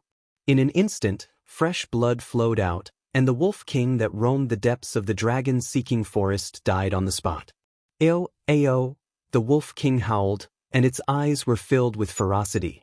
As soon as the Wolf King died, it immediately took the stance of ascending to the throne. At least 100 swift wolves pounced towards Lin Muyu. Lanyan City. Snowflakes floated in the sky above the city, seeping into the ground. In the darkness of the night, a figure walked straight towards the Cloud King's mansion. His leather boots left traces of snow on the ground. He carried an iron spear on his shoulder, and half of a badger's body was hanging on the other end. This badger's body had already been mostly eaten. Who are you? Don't you know that this is the Cloud King's mansion? A guard said in a cold voice. If you're just here to sell your prey, then leave. The Cloud King's mansion has no shortage of food. I'm not here to sell prey. I'm here to look for my godfather, Su Muyun. The young man raised his head. Under the leather cloak, a pair of clear eyes was like an inverted star.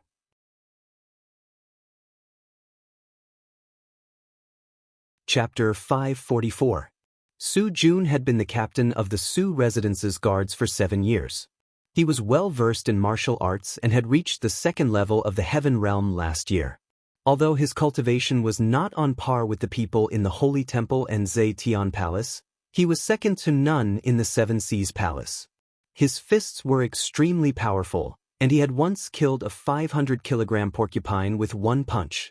That was why Su Muyun had taken a fancy to him. Among the 500 guards of the Seven Seas Palace, Su Jun's position was no different from that of a commander. It seemed that in the entire palace, other than the masters like Su Muyun, Su Yu, and Su Chang, Su Jun's position was the highest. However, Su Muyun thought that Su Jun was not talented enough to hold a military position, so he did not assign him military duties. Su Jun had a feeling that he was talented, and it was difficult for him to fulfill his ambitions. Naturally, his temper was not good. His Highness, the Cloud King's adopted son? Su Jun could not help but laugh out loud, and the dozens of guards behind him laughed as well. Looking at the newcomer, Su Jun raised his thick eyebrows and said, "How dare a peasant like you claim to be the adopted son of His Highness, the Cloud King? Do you know what happened to someone who claimed to be the butler's son last month?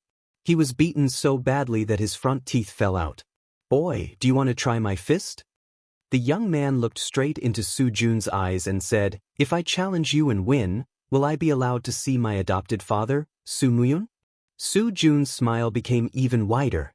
"You're just a hunter and you want to challenge me? Haha.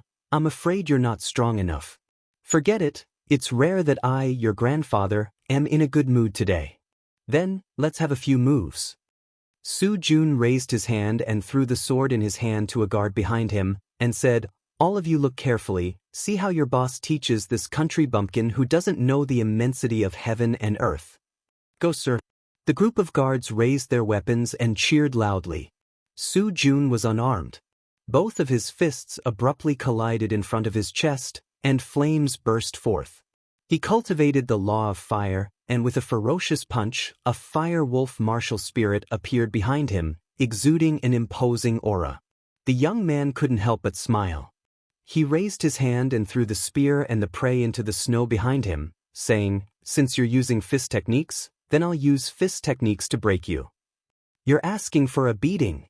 Su Jun bellowed, and his iron fist was like a ferocious dragon emerging from the sea, heading straight for his opponent.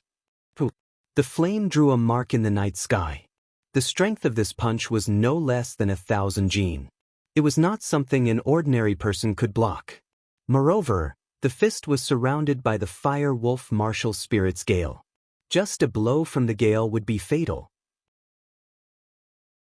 However, under the astonished gazes of the crowd, the mysterious youth merely raised his right palm and suddenly exerted force.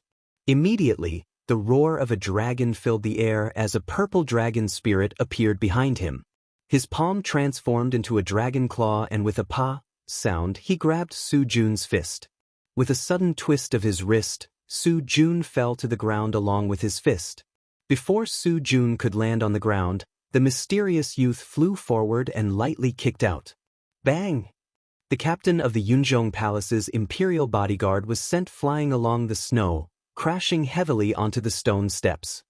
His face was a mess, and he struggled to get up in disbelief. Looking at the mysterious youth, his face was filled with astonishment.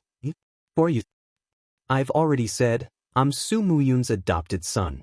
My name is Luo Xian," the youth said calmly. "Just you wait." Su Jun scrambled and rushed into the mansion. "What?" Su Muyun, who was having his dinner, was shocked. "You're saying that person's name is Luo Xian, and he defeated you in one move?"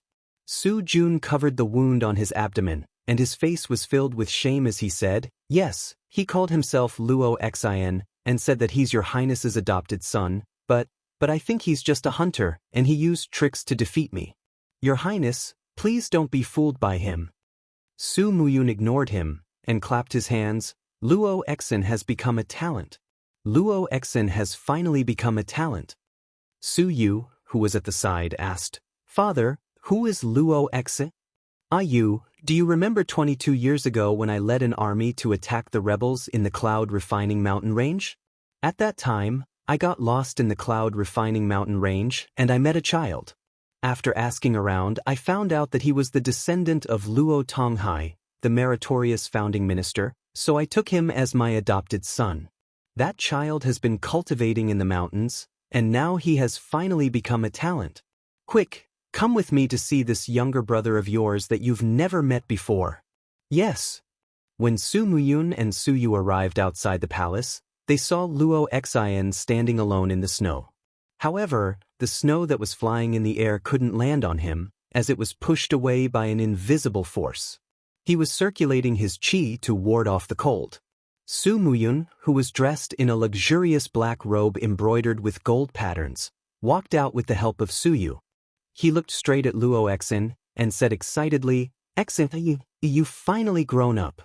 Luo Xian was stunned. "You are?" "I'm your adoptive father, Su Muyun." Su Muyun walked forward shakily, but he was no longer as tall as he was when he was young. He used his trembling hands to measure himself and said with a smile, "Back then, you were only this tall. Adoptive father's frame has also shrunk because of old age."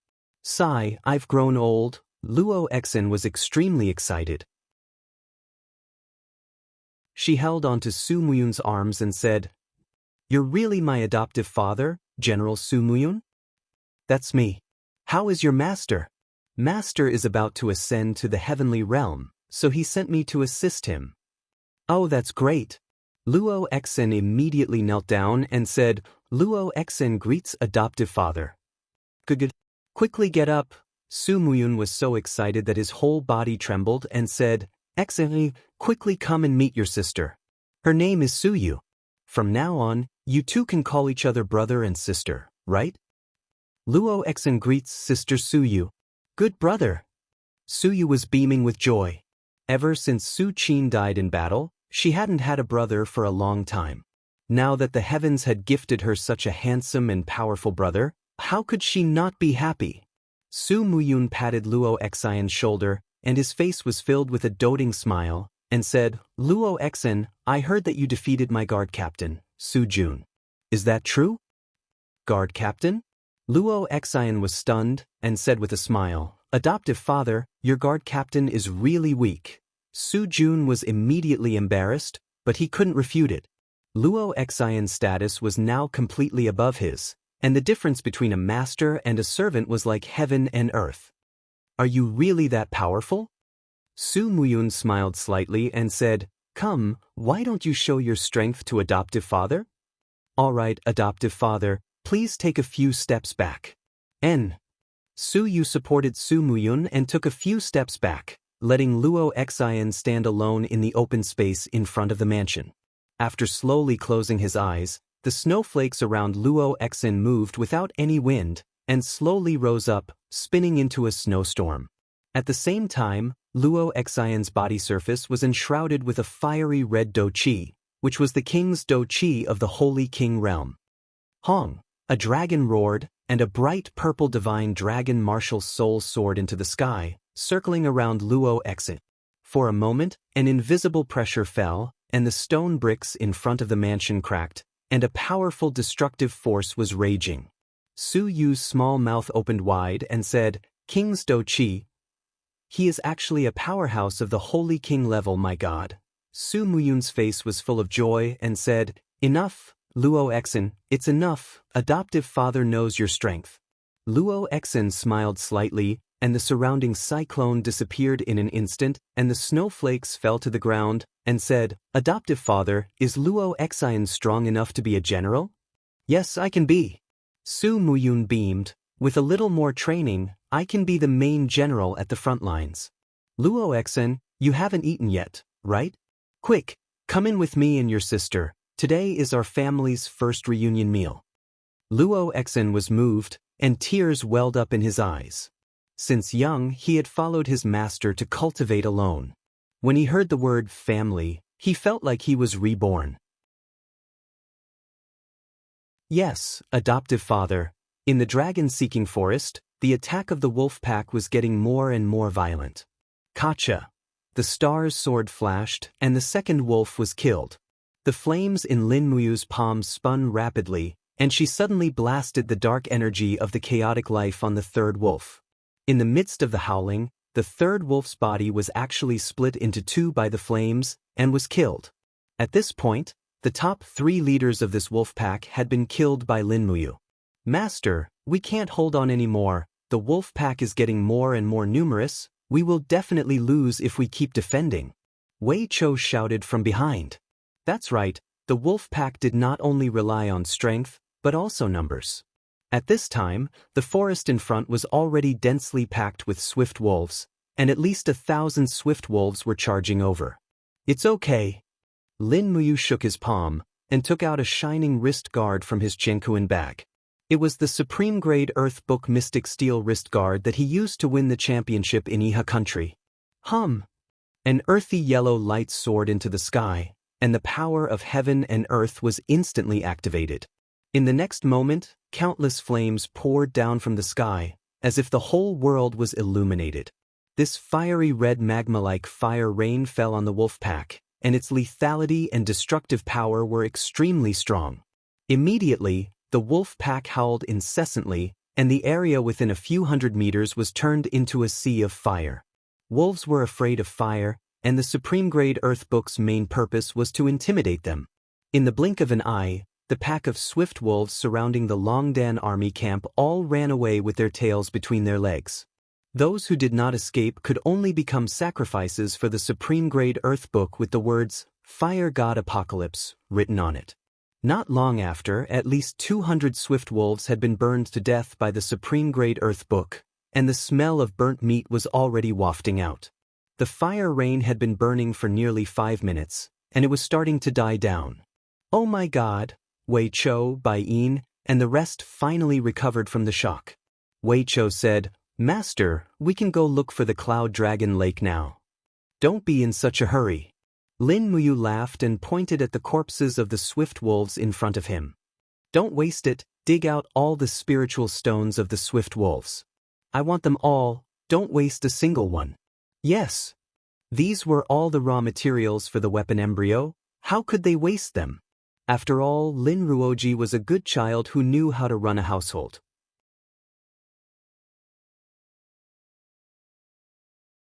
Chapter 545.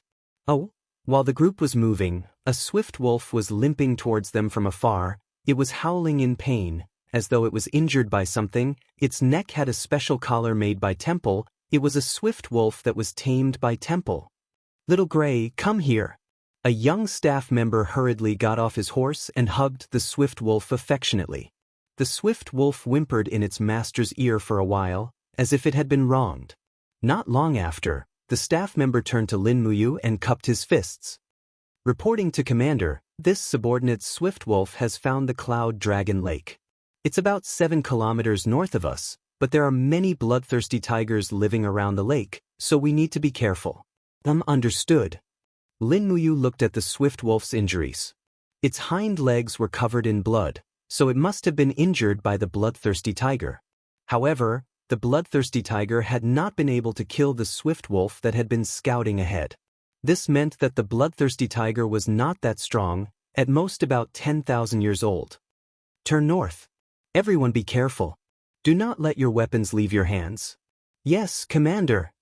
They were already deep in the dragon-seeking forest, so encountering 10,000-year-old spirit beasts was a common occurrence. Furthermore, it was said that the Cloud Dragon Lake contained an extremely rich spiritual energy. Many spirit beasts lived underwater, making it even more dangerous.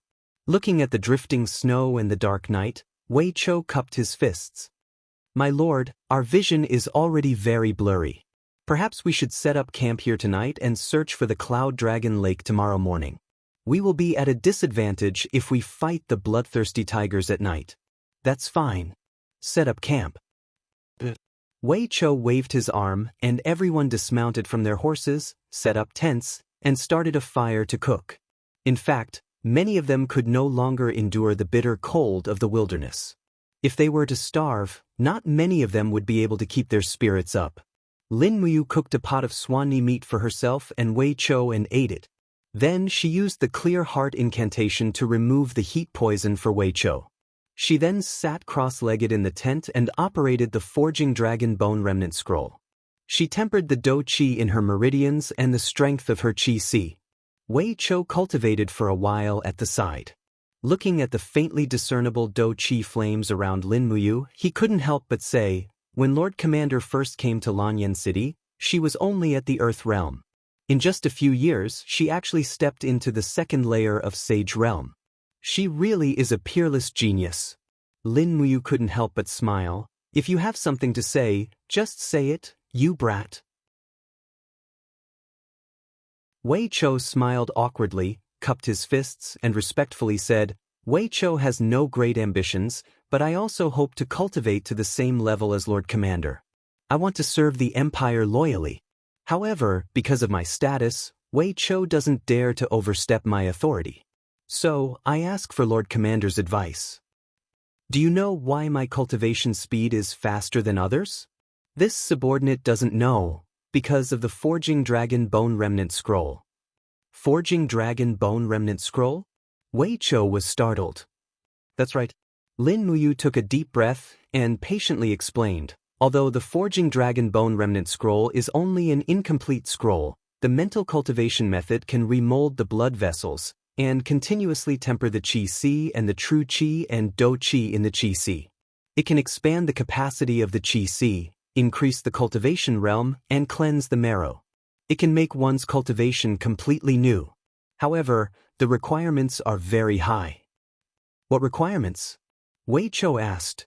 The bone of a true dragon is required to temper the blood vessels.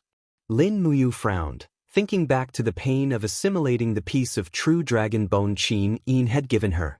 She simply didn't want to go through it again.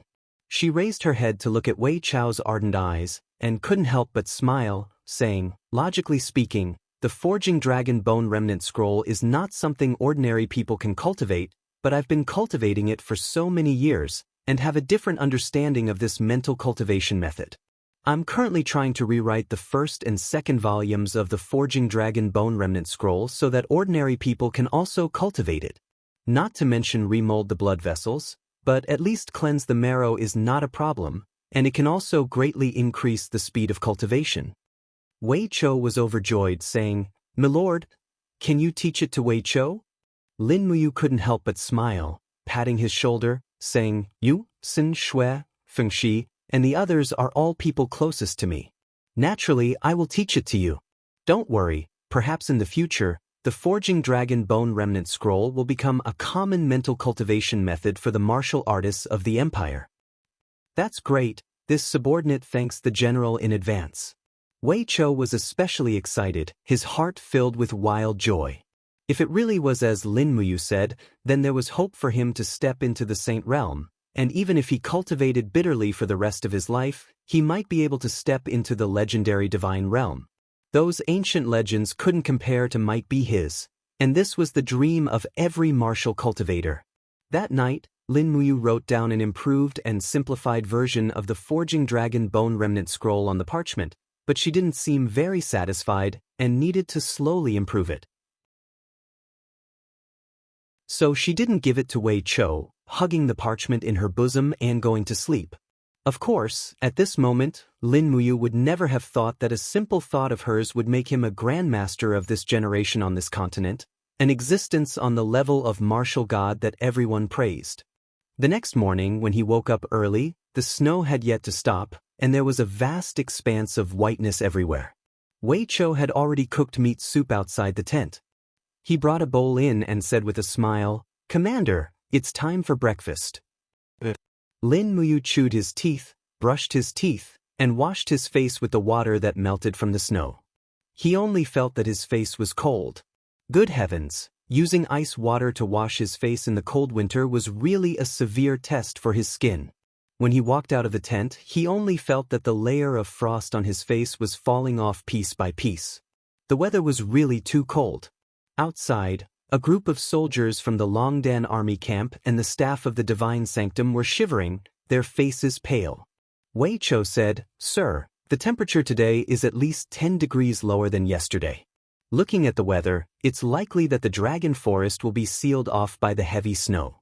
Although spring is coming, we should prepare some rations to survive the winter. Maybe we can only return to Lanyan City when the snow melts in spring. Do we still have the messenger bird we brought with us?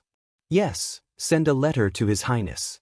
Just say that we might be sealed off in the mountains by the heavy snow, and tell His Highness not to worry about us. Lin Muyu flipped onto the horse, looked at everyone and said, "If you're full, break camp and set off. The real battle begins now." Everyone saluted in unison, then packed up their equipment and mounted their horses. Snowflakes fell on his shoulders, lapels, and armor. Lin Muyu did not circulate his battle armor to resist the cold. This seemed to be a habit that he had developed. He wanted to preserve his strength as much as possible.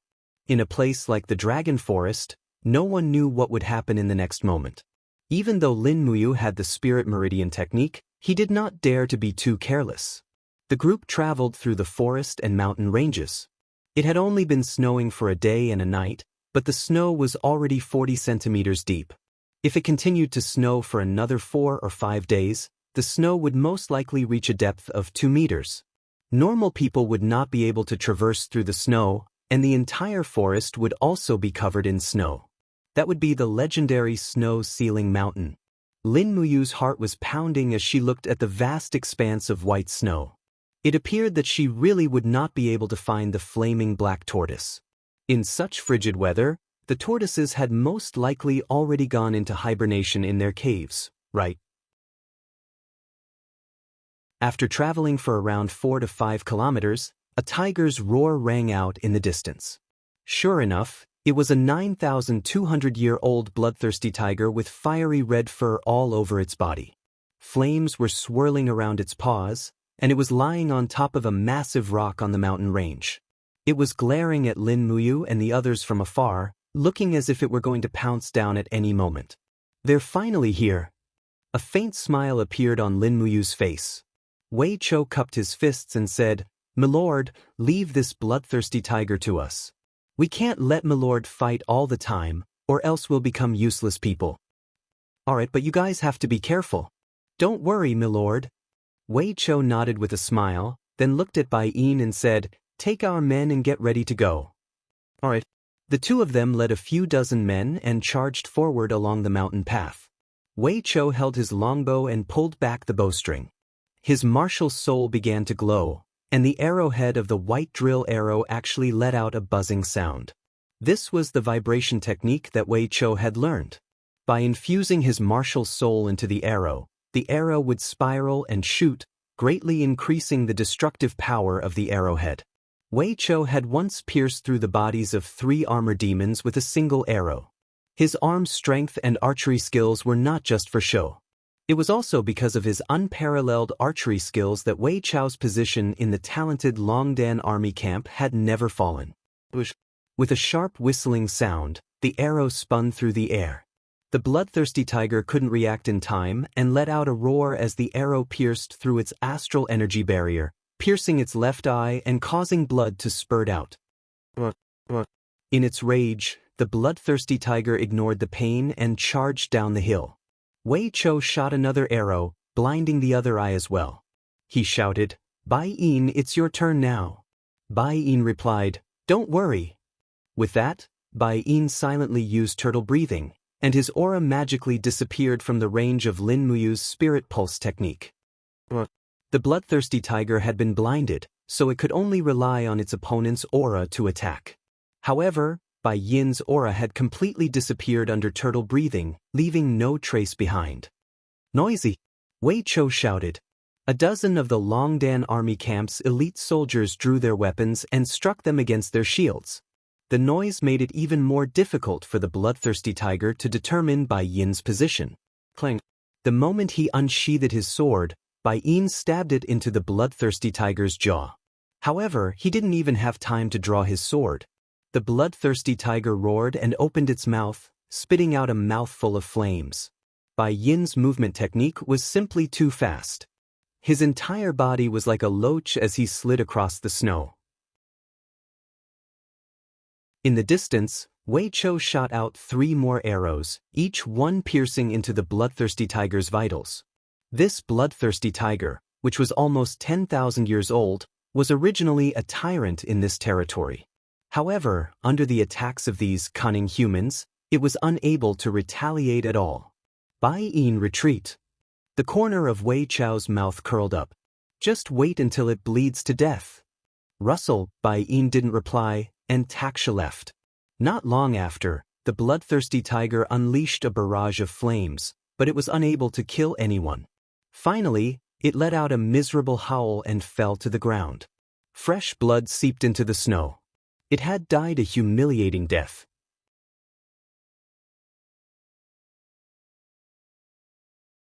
Chapter 546. Milord, what do you think of our battle tactics? Wei Chou asked with a slightly smug smile. Lin Muyu nodded happily. Good. If you can cooperate like this in battle, it won't be difficult for you to kill a saint. Work hard. Yes, milord. It was true that 2 heavenly realm cultivators had easily taken care of a nearly 10,000-year-old bloodthirsty tiger. This was too shocking, but Wei Chou and Bai Yin had done it, and that was because they had fully utilized their advantages. Wei Chou's arm strength and archery, while Bai Yin's turtle breathing technique hid his aura. As long as these 2 advantages were fully utilized, the bloodthirsty tiger's death was inevitable. After digging out the 9,200-year-old fire-type spirit stone, Lin Muyu tossed it into her cosmos sack and said, "Let's continue in search of the Cloud Dragon Lake." Yes, milord. As they moved forward, they encountered another 7,400-year-old bloodthirsty tiger, which was also taken care of by Wei Chou and Bai Yin. However, when they encountered a third bloodthirsty tiger, a 1,700-year-old one, Wei Chou and Bai Yin did not attack it. Instead, they used Lin Muyu's gourd vines to capture it. Then, a staff member of the Holy Temple with moderate cultivation used the beast-taming art to fuse with it. The bloodthirsty tiger was an overlord-level spirit beast that comprehended the law of fire. It was also a very precious spirit pet, especially one that was easily tamed at such a young age. It was practically a treasure. As the beast-taming art written by Lin Muyu slowly spread, those with decent cultivation in the imperial capital could basically fuse with a spirit beast. Everyone called it a spirit pet, and the scions of the nobility naturally began to compare the excellence of their spirit pets for fun. As a result, the business of spirit pets in the various merchant guilds became especially popular. Many fearless mercenaries also entered the Dragon Search Forest to hunt spirit beasts. Every day, there would be an endless stream of mercenaries who would tie up spirit beasts in cages and send them into the city. The horse's hooves left footprints in the snow as Lin Muyu urged her horse forward slowly. Bai Yin frowned and said, "What's going on? Logically speaking, we should have already reached Cloud Dragon Lake." In front of them was a vast expanse of white flatland. Lin Muyu raised her eyebrows and dismounted from the horse. She quickly wiped the snow off the ground with her hands. When she wiped it clean, she discovered that there was actually a layer of ice underneath the snow. "We're already on the Cloud Dragon Lake," Wei Chou said after being stunned for a while. Bai Yin said, "Then, where is that blazing black tortoise?" Logically speaking, the blazing black tortoise should be on the shore of the Cloud Dragon Lake. Damn it, could it be that the blazing black tortoise is already extinct? Then we really came for nothing. Don't be discouraged. Lin Muyu shook her head and said, "Let's go back. We seem to have gone too far." Riding on Taksha's back, Lin Muyu closed his eyes and slowly extended his spirit pulse technique. However, he still could not find any traces of the blazing black tortoises. He frowned and could not figure it out. He clenched his fist and immediately, a wisp of golden divine power surged into his Ihai. It was Fushi's divine power. Using Fushi's divine power as the source of power, he activated the spirit pulse technique to probe again. This time, the spirit pulse technique's insight seemed to have increased by a few orders of magnitude. He could even detect the auras of insects, snakes, and rats underground. At the same time, deep underground on the shore of the Cloud Dragon Lake, Lin Muyu sensed that there was already fire energy resting at a depth of nearly 10 meters underground. Found it. He opened his eyes confidently and pointed his sword straight at a spot dozens of meters in front of him. He said, "Men, dig from here." About 10 meters away, we will be able to find the hibernating blazing black tortoise. Sir, a group of soldiers waved their shovels excitedly and started digging. As the soil flew, the pit became deeper and deeper. Meanwhile, the fire aura was getting stronger. Lin Muyu held his star's sword and stood guard at the side.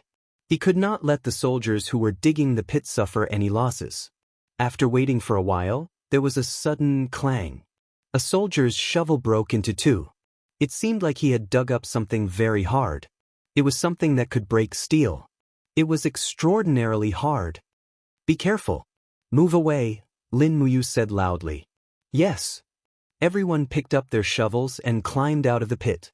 Lin Muyu raised her hand to summon the 7 luminaries' celestial gourd. Numerous gourd vines surged out of the ground and lifted up the hibernating big fellow. It was a flaming black tortoise with a diameter of 2 meters. The flaming black tortoise's shell was in the shape of a sheet on its back. It could be bent, and when it coiled up, it looked like a huge fire lizard. Swish, swish, it slowly opened its eyes from hibernation. When it saw Lin Muyu and the others, it immediately became violent. It roared angrily and the shell on its back stood up. Flames surged and swept the gourd vines toward Lin Muyu. At this time, Lin Muyu also saw it clearly. It was a 4,700-year-old blazing black tortoise. It could be considered a cub. Commander, be careful. It's fine. Lin Muyu laughed and raised her hand. The fiery Red King's combat flame danced and pushed forward. Suddenly, there was a bang, and the blazing black tortoise was forced to take a few steps back. Its curled-up body also slowly spread out. It lay on the ground and yelled at Lin Muyu. It seemed to be very angry. However, more and more golden gourd vines appeared. Lin Muyu's invisible domain also gradually descended and suppressed the little guy's anger. A 4,700-year-old black tortoise. Whoever has the confidence to tame it can come and try. Let me try. In the crowd, a strong man in his 40s walked over with a sword in his hand. With a low shout, the spiritual power of the beast-taming tactics surged out of Ehai and began to communicate with the black tortoise. His body was enshrouded with a faint fighting spirit. He was a strong man in the heaven realm, a gold star instructor of the holy temple. Not long after, beads of sweat appeared on his bald head. Lin Muyu said, "If you can't do it, don't force yourself." He shook his head and closed his eyes. "Commander, let me try again." But suddenly, the gold star instructor groaned and spat out a mouthful of blood. The blood turned into a blood mist and shrouded the head of the blazing black tortoise. Was this the legendary blood contract? Lin Muyu couldn't help laughing, but she could clearly feel that the violent mood of the black tortoise was slowly calming down. Soon after, the gold star instructor opened his eyes and reached out to touch the head of the black tortoise. He said with a smile, "Little guy, follow me from now on. I promise you will have enough to eat and drink." The psychic fusion was successful. Lin Muyu couldn't help but be overjoyed. Not bad. The gold star instructor was also overjoyed. He cupped his fists and said, "Thank you for giving me such an opportunity, Commander." Lin Muyu nodded and pointed not far away. "There's another one there. Keep digging and there are blazing black tortoises there too. Don't be tired, keep digging." Everyone was beaming with joy. Now, they could basically confirm that this trip to the Dragon Forest was not a waste. At the same time, Lingnan's Iha country, by Ling City's main hall. Qin Yi wore a black robe embroidered with dark golden dragon patterns. It was a dragon robe. No one knew when he had gotten used to wearing a dragon robe.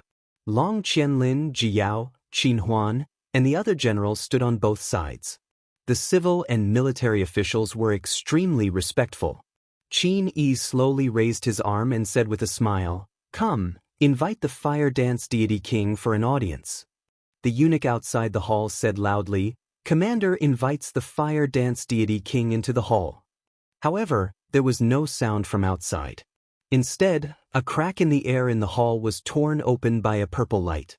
A beautiful woman walked out barefoot from the crack. Her beautiful face carried a disdainful smile. She wore a light muslin dress and slowly raised her snow-white arm. She bowed in the air and said with a smile, This little girl, Ouyang Yen, pays respect to Commander. Qin Yi quickly got down from the dragon throne and cupped his fists, saying, Fire Dance Deity King is the deity of the heaven realm. She stands above all things in the mortal world. There's no need to be so courteous. Men, prepare a seat for Fire Dance Deity King. A few guards carried a golden seat and placed it under the king's step closest to the dragon throne. Qin Yi very respectfully waved his hand and said with a smile, Fire Dance Deity King, please take a seat. Commander is too courteous. Ouyang Yen did not take a seat. Instead, she stepped on the air and walked towards Qin Yi. Every step she took in the air created a flame ripple, as graceful and magical as the water of a fairy. She walked straight into the main hall, her feet lightly landing on the armrest of the dragon throne. Her delicate body took advantage of this and lay on the back of the dragon throne like a soft spirit snake. The light gauze on her body flowed down her beautiful body like water. She smiled and said, It's still more comfortable here. Qin Yi's expression was extremely ugly. He turned to look at Ouyang Yen and took several steps back. He cupped his fists and said, Today, I've seen Fire Dance Deity King's beauty. You're truly the most beautiful woman in the world. Lord Fire Dance Deity King has descended upon the mortal world and brought glory to the three realms. You're truly a blessing to the three realms. Below the king's step, Ji Yao's face was filled with anger. His hand grasped the hilt of his sword and he said in a low voice, How disrespectful this woman is. Wang Lin quickly pressed down on Ji Yao's palm. His eyes were filled with fierceness as he said indifferently, Commander Ji, do you want to die? Ji Yao was stunned. He saw Ouyang Yen shooting him a gaze filled with killing intent. This gaze sent a chill down his spine. He felt as if he had fallen into an ice cave. He could not say a word. Hee. Ouyang Yen suddenly smiled sweetly. Her body flashed and landed on the seat that was prepared for her. Her figure gracefully landed on the seat. Auspicious clouds appeared around her, making her look like a fairy. She said, Thank you for such courtesy, Commander. Qin Yi heaved a sigh of relief. He cupped his fists and said, Lord Fire Dance Deity is too courteous. This is what we from the mortal world should do. I, Qin Yi, have a presumptuous request. I hope Lord Fire Dance Deity will not refuse. Oh, what presumptuous request? Ouyang Yen crossed one of her long legs and asked with a smile. Qin Yi cupped his fists and said, The southern ridges Iha country is filled with outstanding talents. The land is fertile and the world is beautiful. The common people hope that the heaven world will have the blessing of a great deity. Therefore, I hope that Lord Fire Dance Deity will not look down on the position of Iha country's imperial preceptor. Imperial preceptor? Ouyang Yen smiled. Doesn't the imperial preceptor already have someone? Luolan. Qin Yi's body trembled. A trace of uneasiness flashed across his face. Senior Immortal Luolan has been staying in the 7 world palaces for a long time. She does not care about worldly affairs. I hope that Divine King Fire Dance Deity will not hesitate to be the great imperial preceptor of Iha country. From now on, every temple in Iha country will worship Divine King Fire Dance Deity Ouyang Yen. The incense will not be cut off. Is that so? Ouyang Yen suddenly left her seat and appeared in front of Qin Yi at lightning speed. Her pretty face was only a few centimeters away from Qin Yi's old face. She looked at Qin Yi with a smile and said, I'm not Luolan. I don't need that money, that useless worship and empty reputation. I only want all the spiritual beasts and spiritual stones of your Iha country. All the spiritual stones? Qin Yi was stunned. After a while, he took a step back and cupped his fists. I will definitely strictly order the Iha country to pay all the spiritual stones to the imperial preceptor. Ouyang Yen smiled. That's right.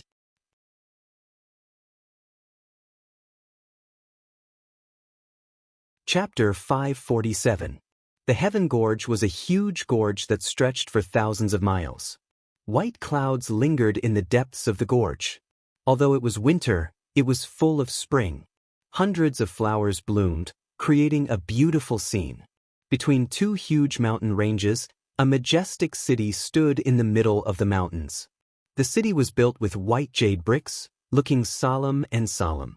The buildings in the city crisscrossed, and rows of cavalrymen wearing golden armors and riding on majestic war horses flew across the city, looking very busy. Hua hua! The warm wind made his cloak flutter. Among the magnificent pavilions, Qianfeng was wearing a marshal's military uniform with a helmet under his armpit, respectfully stepping into the palace step by step. "Marshal Qianfeng, you're here?" The head of the royal guards greeted respectfully. "Yes, the divine emperor summoned me," Qianfeng said. "Go in." The doors of the hall slowly opened. It was dark inside. All the windows were sealed shut. When Qianfeng stepped into the hall, the doors behind him slowly closed. It was already dark inside, but Qianfeng's cultivation base was profound. He could judge the terrain by the aura and walked in. He suddenly knelt down on one knee and said in a deep voice, "Subordinate Qianfeng pays respect to His Majesty God Emperor." In the darkness, strands of blood-red combat energy rose up, illuminating the person sitting on the throne. He was wearing a gilded cloak, and his face was hidden under the cloak. However, his voice was very loud and clear. He faintly said, "The marshal has finally returned. How is the training going?" Qianfeng said, "I have just grasped the profound meaning of the Qianquan battle technique. I still need some time to practice. Moreover, the armor demons are too clumsy. It is quite difficult to train them in battle techniques. I'll have to trouble you to train the troops, Marshal." Demon King's face was still hidden under the cloak. There are many outstanding cultivators in the celestial race, but the one who knows the most about the human army is still you, Marshal. Among the two marshals, Lei Chong is reckless. He can only lead the troops and not strategize. The future of the celestial race is in your hands, Marshal. Qianfeng cupped his fist and said, "This subordinate will not disappoint you, Your Majesty God Emperor." In addition to the armor demons, this subordinate has also recruited the Sky Hunters in the Heaven Gorge. The Sky Hunters are of the same lineage as the high-level celestial race, but they are born with moon eyes and have excellent archery skills. They can hit the target from 200 meters away. They will be a great help to the celestial race. Demon King said, "The Sky Hunters are originally the descendants of the celestial race. It is a great fortune for Marshal to let them serve the celestial race." Also, this subordinate has ordered the human craftsman to forge the giant crossbow and train a group of armor demons to learn how to use the crossbow. This kind of giant crossbow is about 2 meters long and can only be used by the armor demons with great strength. The impact when shooting is strong. I believe it can break the human's arrow boxes. In addition, this subordinate has also ordered the human craftsman to mine and smelt iron to forge a large number of armors and shields for the armor demons. With the shields and the body defense, I believe that even the human's white diamond arrows will not be able to penetrate the defense of the armor demons. Good, very good. Demon King smiled faintly and said, "Our celestial race has Marshal Qianfeng. I have nothing to worry about. Marshal, can you send someone to the human empire and Iha country to inquire about the situation?" Qianfeng smiled faintly and said, "This subordinate has been bribing the human spies to provide us with information. On the Empire's side, they have established the Heavenly Book Pavilion to collect all kinds of heavenly books and strengthen the training of the army. They have added a lot of troops to the steel wall. On the Iha country's side, Wang Lin and the others are still training the chain horses to deal with our armor demon army." "Then what about Ning?" Demon King suddenly asked. Qianfeng trembled all over and remained silent. Demon King's voice suddenly became much higher and sterner. He stood up and said in a low voice, "Ning is my most beloved daughter. My poor Ning is still imprisoned in Lanyan City." Dam Lin Muyu and Feng Jixing, blood-red Douqi rose rapidly and hovered around Demon King.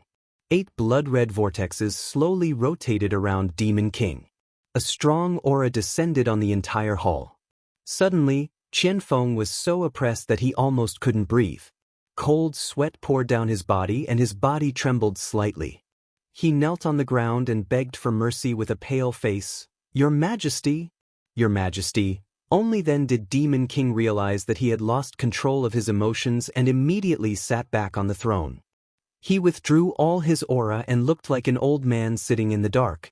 Qianfeng looked as if he had walked out of hell.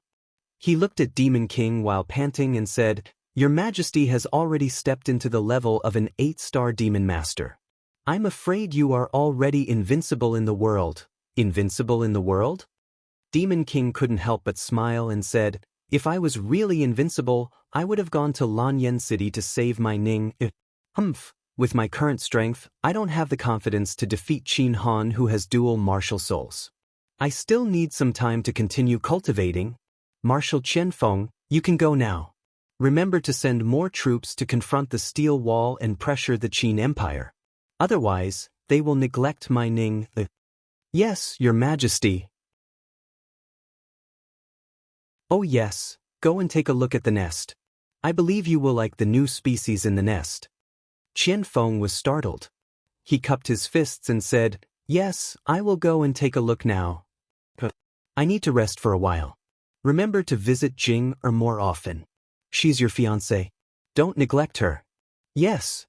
Qianfeng turned around and left. However, his heart was in a mess. Qin Yin's beautiful face appeared in his mind. He couldn't help but shake his head to get rid of this horrible thought. Ding. The door of the temple closed again. Demon King Feng Yuan slowly lifted his cloak. An old face appeared under the dim light. He was hale and hearty. He said indifferently, "Saint Sovereign, what do you think of Qianfeng?" In the darkness, an old man in a black robe walked out and stood respectfully beside Demon King Feng Yuan. He said, "Qianfeng is both brave and intelligent. He is a famous general of our celestial race. Didn't His Majesty decide to leave the Tongtian Gorge because of Qianfeng's appearance? But, from what I can see, Marshal Qianfeng's mind is not on Her Highness Feng Jing." "How can I not know?" A trace of coldness flashed across the demon monarch's face as he said, "But we are in need of manpower, so let's not bother about him. As long as Qianfeng is loyal to the god race and helps us conquer the Shattered Cauldron realm, it will be enough." Saint Sovereign smiled. "Your Majesty is wise. How is the situation in the heaven domain? Saint Sovereign should be able to see something from the worm nest, right?" "The heaven domain." Saint Sovereign sighed and said, "A war of gods has already broken out in the millions of star realms. The 7 luminaries demon emperor is very powerful. He has dozens of god emperors and hundreds of god kings who are good at fighting. All the gods in the celestial domain are already in awe of him. If they don't unite, I'm afraid the 7 luminaries demon emperor will eventually unify the heaven domain." But what? "But the 7 luminaries demon emperor is ruthless and unreasonable. He doesn't follow the heavenly Tao. With his conquest, I'm afraid the god emperors of the sky beyond Avalon will be displeased. If the gods of the sky beyond Avalon join this war of gods, the outcome will be hard to predict. Is there any other situation?"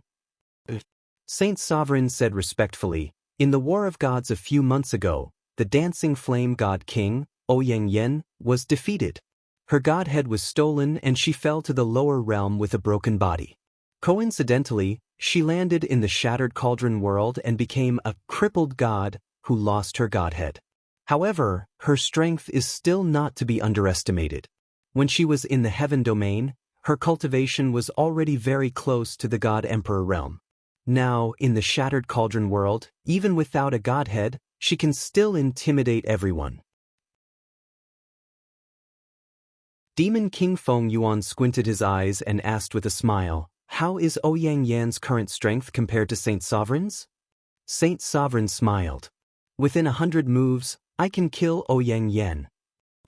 The Demon King said faintly, "This is Saint Sovereign's true strength. It's just that I'm not strong enough. Otherwise, I would have gone to Lanyan City and brought Ning home." Saint Sovereign cupped his fists and said, "Your Majesty, don't let your emotions affect your decisions. His Highness Ning is eating and drinking well in Lanyan City. Lin Muyu and Feng Jixing aren't vicious people, so they will naturally treat His Highness well. However, if your Majesty goes to Lanyan City, even if you can kill Qin Han, The battle between gods will definitely cause ripples in the heavenly lake. Once the 7 luminaries demon emperor sees the ripples in the heavenly lake, I'm afraid he won't let it go. After all, he treats Lin Muyu like his own younger brother. I understand. Thank you, Saint Sovereign. However, once the time is ripe, I will definitely send my army to Lanyan City and demand that Qin Yin hand over the throne and the world. Yes, my emperor is wise. Amidst the clattering of horse hooves, Qianfeng led a group of guards out of Fairy's capital and into the forest on the side. In the distance, a huge cave appeared at the end of the road. A group of armor demons was panting heavily as they walked out of the cave. There was even some mucus on their bodies, like the mucus of chicks that had just come out of their eggshells. Greetings, Marshal. The group of demon soldiers guarding the hive all cupped their fists and knelt down. Rise. Qianfeng said faintly, His Majesty the God Emperor asked me to see the new species in the hive. Let's go, take me there. The group led Qianfeng into the hive. Instantly, they were hit by a very pungent smell. Qianfeng couldn't help but frown. He looked forward and saw that the vesicles attached to the walls of the hive were slowly wriggling. One of the vesicles had already begun to crack, revealing an arm. It was the arm of an armor demon. At the same time, the bodies of winged people were slowly growing on the stone walls of the cave. Marshal, please look over there. Following the direction of Tsong Ren's finger, there was a jie sound in the air above the hive. A huge creature was twisting its huge body as it flew over. It was a giant snake at least 100 meters long with fish-like fins. It flew in the air and stared straight at Qianfeng with a ferocious expression. Well, what is this? Qianfeng shuddered. Tsong Ren's face was full of pride as he said, This is called a giant flying snake. An adult flying snake is 100 meters long and covered in scales. It's invulnerable and has a force field inside its body. When it opens its mouth, it can absorb energy and spit venom. Now, we have already bred more than 10 flying snakes, and there will be more in the future. These flying snakes can join the Marshal's army after a little training. Now, what do you think the Marshal will win against the humans? Qianfeng looked up at the flying snake and gulped. He murmured, This is like a monster. The end of the humans has really come.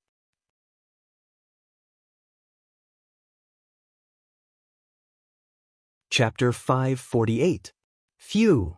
In the cave, Feng Jixing suddenly exhaled a mouthful of turbid air. Faint golden Sanskrit characters slowly rotated around him. When he looked up, he saw that the dim cave had suddenly become brighter. It was as if the cave had been pierced through. Auspicious clouds surrounded the cave, and thousands of Buddhist lights shone down from the sky onto his body. The kindness of the common people and the Buddha heart seeped into his spiritual field, making him feel comfortable all over. Although Feng Jixing didn't truly study Buddhism, he who had kindness in his heart quickly comprehended the Buddha heart. Raising his head, he saw many gods and Buddhas standing in great numbers. The Buddhas looked at him with benevolence, as though they were welcoming a new Buddha heart disciple. Feng Jixing's body trembled, perhaps out of excitement, or perhaps out of inexplicable nervousness. The next moment, the images of the Buddhas fell one by one, turning into Buddhist lights and entering Feng Jixing's body. Suddenly, everything turned dark. The illusion disappeared, and he returned to the darkness in the cave of Eagle Nest Mountain. Feng Jixing clicked his tongue in wonder, but he didn't know that he had already comprehended the Buddha's heart. But when he circulated his qi, the sound of Sanskrit resounded in his ears again. His body was enveloped by a layer of faint golden luster that condensed into the form of an arhat. He suddenly realized that he had already comprehended the 7th level of the Vajra protection technique, arhat descent. Dong dong. Zhang Wei's voice came from outside the stone door. General Feng, His Highness summons you to His Highness. There will be a court meeting this afternoon. Oh, I'll be right there. Feng Jixing floated down from the rock and landed on the ground. After he opened the stone door, a dazzling ray of sunlight shone on his face, making him feel especially comfortable. The arhat's descent technique around him had yet to completely dissipate, causing Zhang Wei to be dumbfounded. He said, Commander Feng, You have comprehended the 7th level of Vajra's protection? That's right. Feng Jixing smiled and said, the diamond protection divine art is indeed a unique art. It is very powerful. Zhang Wei touched his nose and said, General Feng, you must not tell Commander Yu about this. But an arhat has descended. This means that General Feng has already entered Buddhism. In other words, he has become a monk. Commander Yu will laugh at you for not being able to find a wife. How dare he? Feng Jixing clenched his fists, and his eyes were filled with righteous indignation. You, this stinking brat, has won the most beautiful women in Lanyan City, Her Highness Yin, Princess Shi, and Chu Yao, the 3 great beauties. He definitely won't mercilessly laugh at me for not being able to find a wife. Zhang Wei laughed heartily. General Feng, don't be so agitated. A few days ago, one of the Fire Sparrow Division's hall masters, Lei Waneng, came to the Imperial Army camp, saying that he wanted to arrange a marriage for you. His second daughter, Lei Xiaodai, is already 16 years old and can be married off. He said that if General Feng is interested, there is no harm in marrying Lei Xiaodai. It can also be considered a wonderful thing. Lei Xiaodai? Feng Jixing frowned and said, is it that Lei Xiaodai who weighs 245 kilograms? Feng Jixing, will never compromise even if I have to be alone for the rest of my life. Zhang Wei, you don't have to say any more, or else you will be punished according to military law. Yes, Commander. Let's go eat something before entering the hall. Sir, I'm afraid we won't be able to make it in time. There is only an hour left before the court assembly, and it will take about an hour to go from Eagle Nest Mountain to Zetian Hall. Why don't you bear with it for a while and eat your fill after the court assembly? But I haven't eaten for 3 days. Sir, you are a holy king-level expert after all. It won't be a big deal if you starve for a while. Let's go quickly. If His Highness blames us for being late for the court assembly, we won't be able to bear the consequences. Commander Yu has gone to the Dragon Forest to carry out official duties. If you don't attend the court assembly, His Highness will be alone and helpless. All right then. Feng Jixing rubbed his stomach, and his stomach responded with a goo-goo sound. Only when he had recovered from his cultivation did he feel the surging feeling of hunger. He could only groan inwardly bitterly as he mounted his horse and led dozens of Imperial Army soldiers from Eagle Nest Mountain to Lanyan City. In the afternoon, Zetian Hall was surrounded by groups of soldiers. The number of Imperial Guards had already been restored to 200 people. Qin Yan, as the commander, was currently standing at the side of the great hall with an iron spear in his hand. His gaze was calm as he looked at the ministers of the Empire entering the hall. On the side, the commanders of the Dragon Guard and Tiger Guard were all outstanding cultivators selected from the Holy Temple. They stood extremely respectfully at Qin Yan's side. Qin Han lived behind the Zetian Hall. In reality, the Zetian Hall couldn't be any safer. The Imperial Guards guarding the Zetian Hall was nothing more than a formality at this moment. Right at this moment, Tang Lan walked up the stone steps step by step with the support of Tang Xiaoxi. He was already very old and his cultivation was low. How could he withstand the torment of the passing of time? His aged face no longer had the arrogant and bossy air from before. Instead, there was more kindness and tranquility. Qin Yan cupped his fists. Paying respects to Your Highness, the Seven Seas King. Paying respects to Princess Shi. Tang Lan smiled and said, Good afternoon, Commander Qin Yan. Tang Xiaoxi said, Yan, has Mu returned to the imperial capital yet? Not yet. Qin Yan said, This time, Big Brother said that he has to capture over 100 blazing black tortoises in the dragon-seeking forest before returning to Lanyan City. Over 100 blazing black tortoises aren't that easy to capture. Moreover, it's raining continuously. There's news from the dragon-seeking forest that the mountain is going to be sealed off by heavy snow. If that's the case, Big Brother can only return to the imperial capital when spring warms and the snow melts. Tang Xiaoxi pouted and said unhappily, How can it be like this? Qin Yan smiled and said, This is something that can't be helped. Princess Shi, please wait patiently. Big Brother will return sooner or later. We're entering the hall. All right. After a few more minutes, Feng Jixing, Zhang Wei, Luo Yu, Xiahou Sang, and the other generals walked over together. Qin Yan still cupped his fists and said, "General Feng, you're here. Yan, your complexion is getting better and better. Your breathing is steady. Looks like your cultivation has improved again. You should be stepping into the holy region soon, right?" Feng Jixing asked with a smile. It's just a matter of a few days. I should be able to step into the holy region, Qin Yan said with a face full of confidence. Feng Jixing sighed with emotion. Back then, the 4 heroes of Lanyan were already bestowed by His Majesty as the young generation with the highest cultivation in the empire.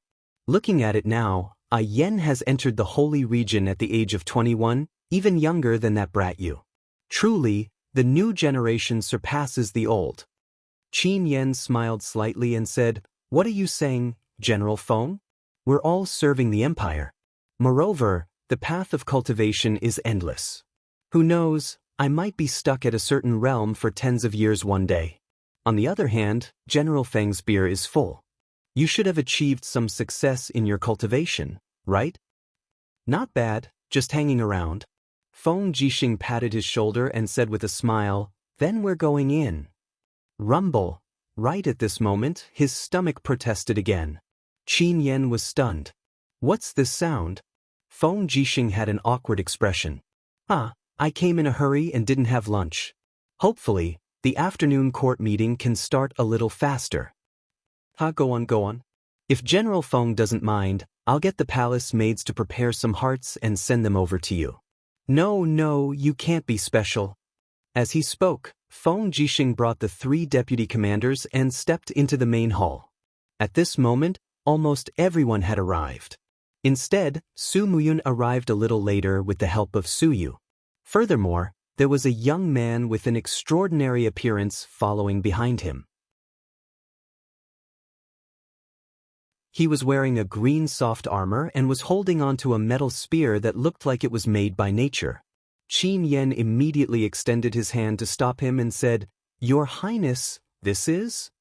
"My godson Luo Xen." "I see. Young Master Luo Xen doesn't have a noble title yet. Please wait outside the main hall." "All right." Su Muyun nodded, turned around, and said to Luo Xen in a gentle voice, "Xen, wait here for a while. In a while, I will recommend you to Her Highness. At that time, just listen to the announcement and enter the main hall." "Yes, father." Luo Xen stayed outside the main hall unwillingly and looked straight at Qin Yan with a provocative expression. Qin Yan was born a martial arts fanatic. Although he was young, his cultivation wasn't ordinary. Naturally, he also looked at Luo Xen coldly.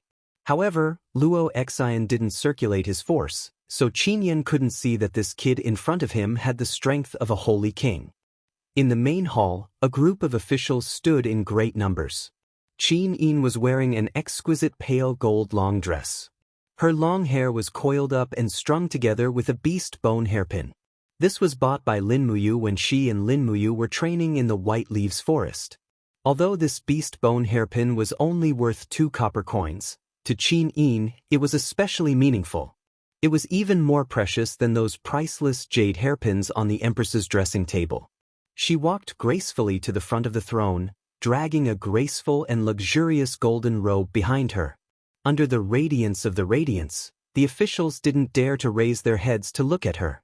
After Qin Yan sat down, the chief female official, Shangguan Jingyue, held a file and said, "This month's revenue and expenditure are as follows. North Ridge Province, K County, the Treasury has a revenue of 759,000 gold and expenditure of 346,000 gold, a net income of 413,000 gold.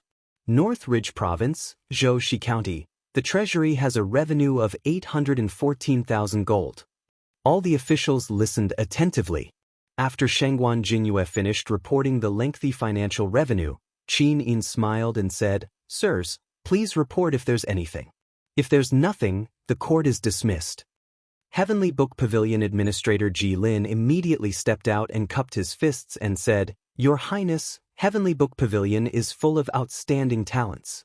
The second young master of the Lu residence, young Master Lu Feng, wrote a book on the laws of thunder and lightning last night. I believe that in the near future, this child will definitely be able to write a heavenly book and enter the ranks of scholars. Qin Yin smiled and said, Heavenly Book Pavilion indeed lives up to expectations. We still have to continue to work hard. Many thanks for your praise, Your Highness. Ji Lin stepped back and joined the ranks. His heart was filled with joy as he gained a sense of existence. At this time, Su Muyun stepped out of the ranks and cupped his fists, saying, Your Highness, this old man would like to recommend a peerless general to Your Highness. Oh, a peerless general? Qin Yin couldn't help but smile sweetly. Grandfather, who is this peerless general you speak of? Su Muyun said, It's this old man's godson, Luo Xin, who has been cultivating in the cloud refining mountain range for dozens of years. Now, with his tyrannical cultivation, he is willing to serve the empire. He can take on great responsibilities. You're tuning in to the Wang Lin's Journey YouTube channel. Don't forget to subscribe and join us on this journey to catch the most captivating stories.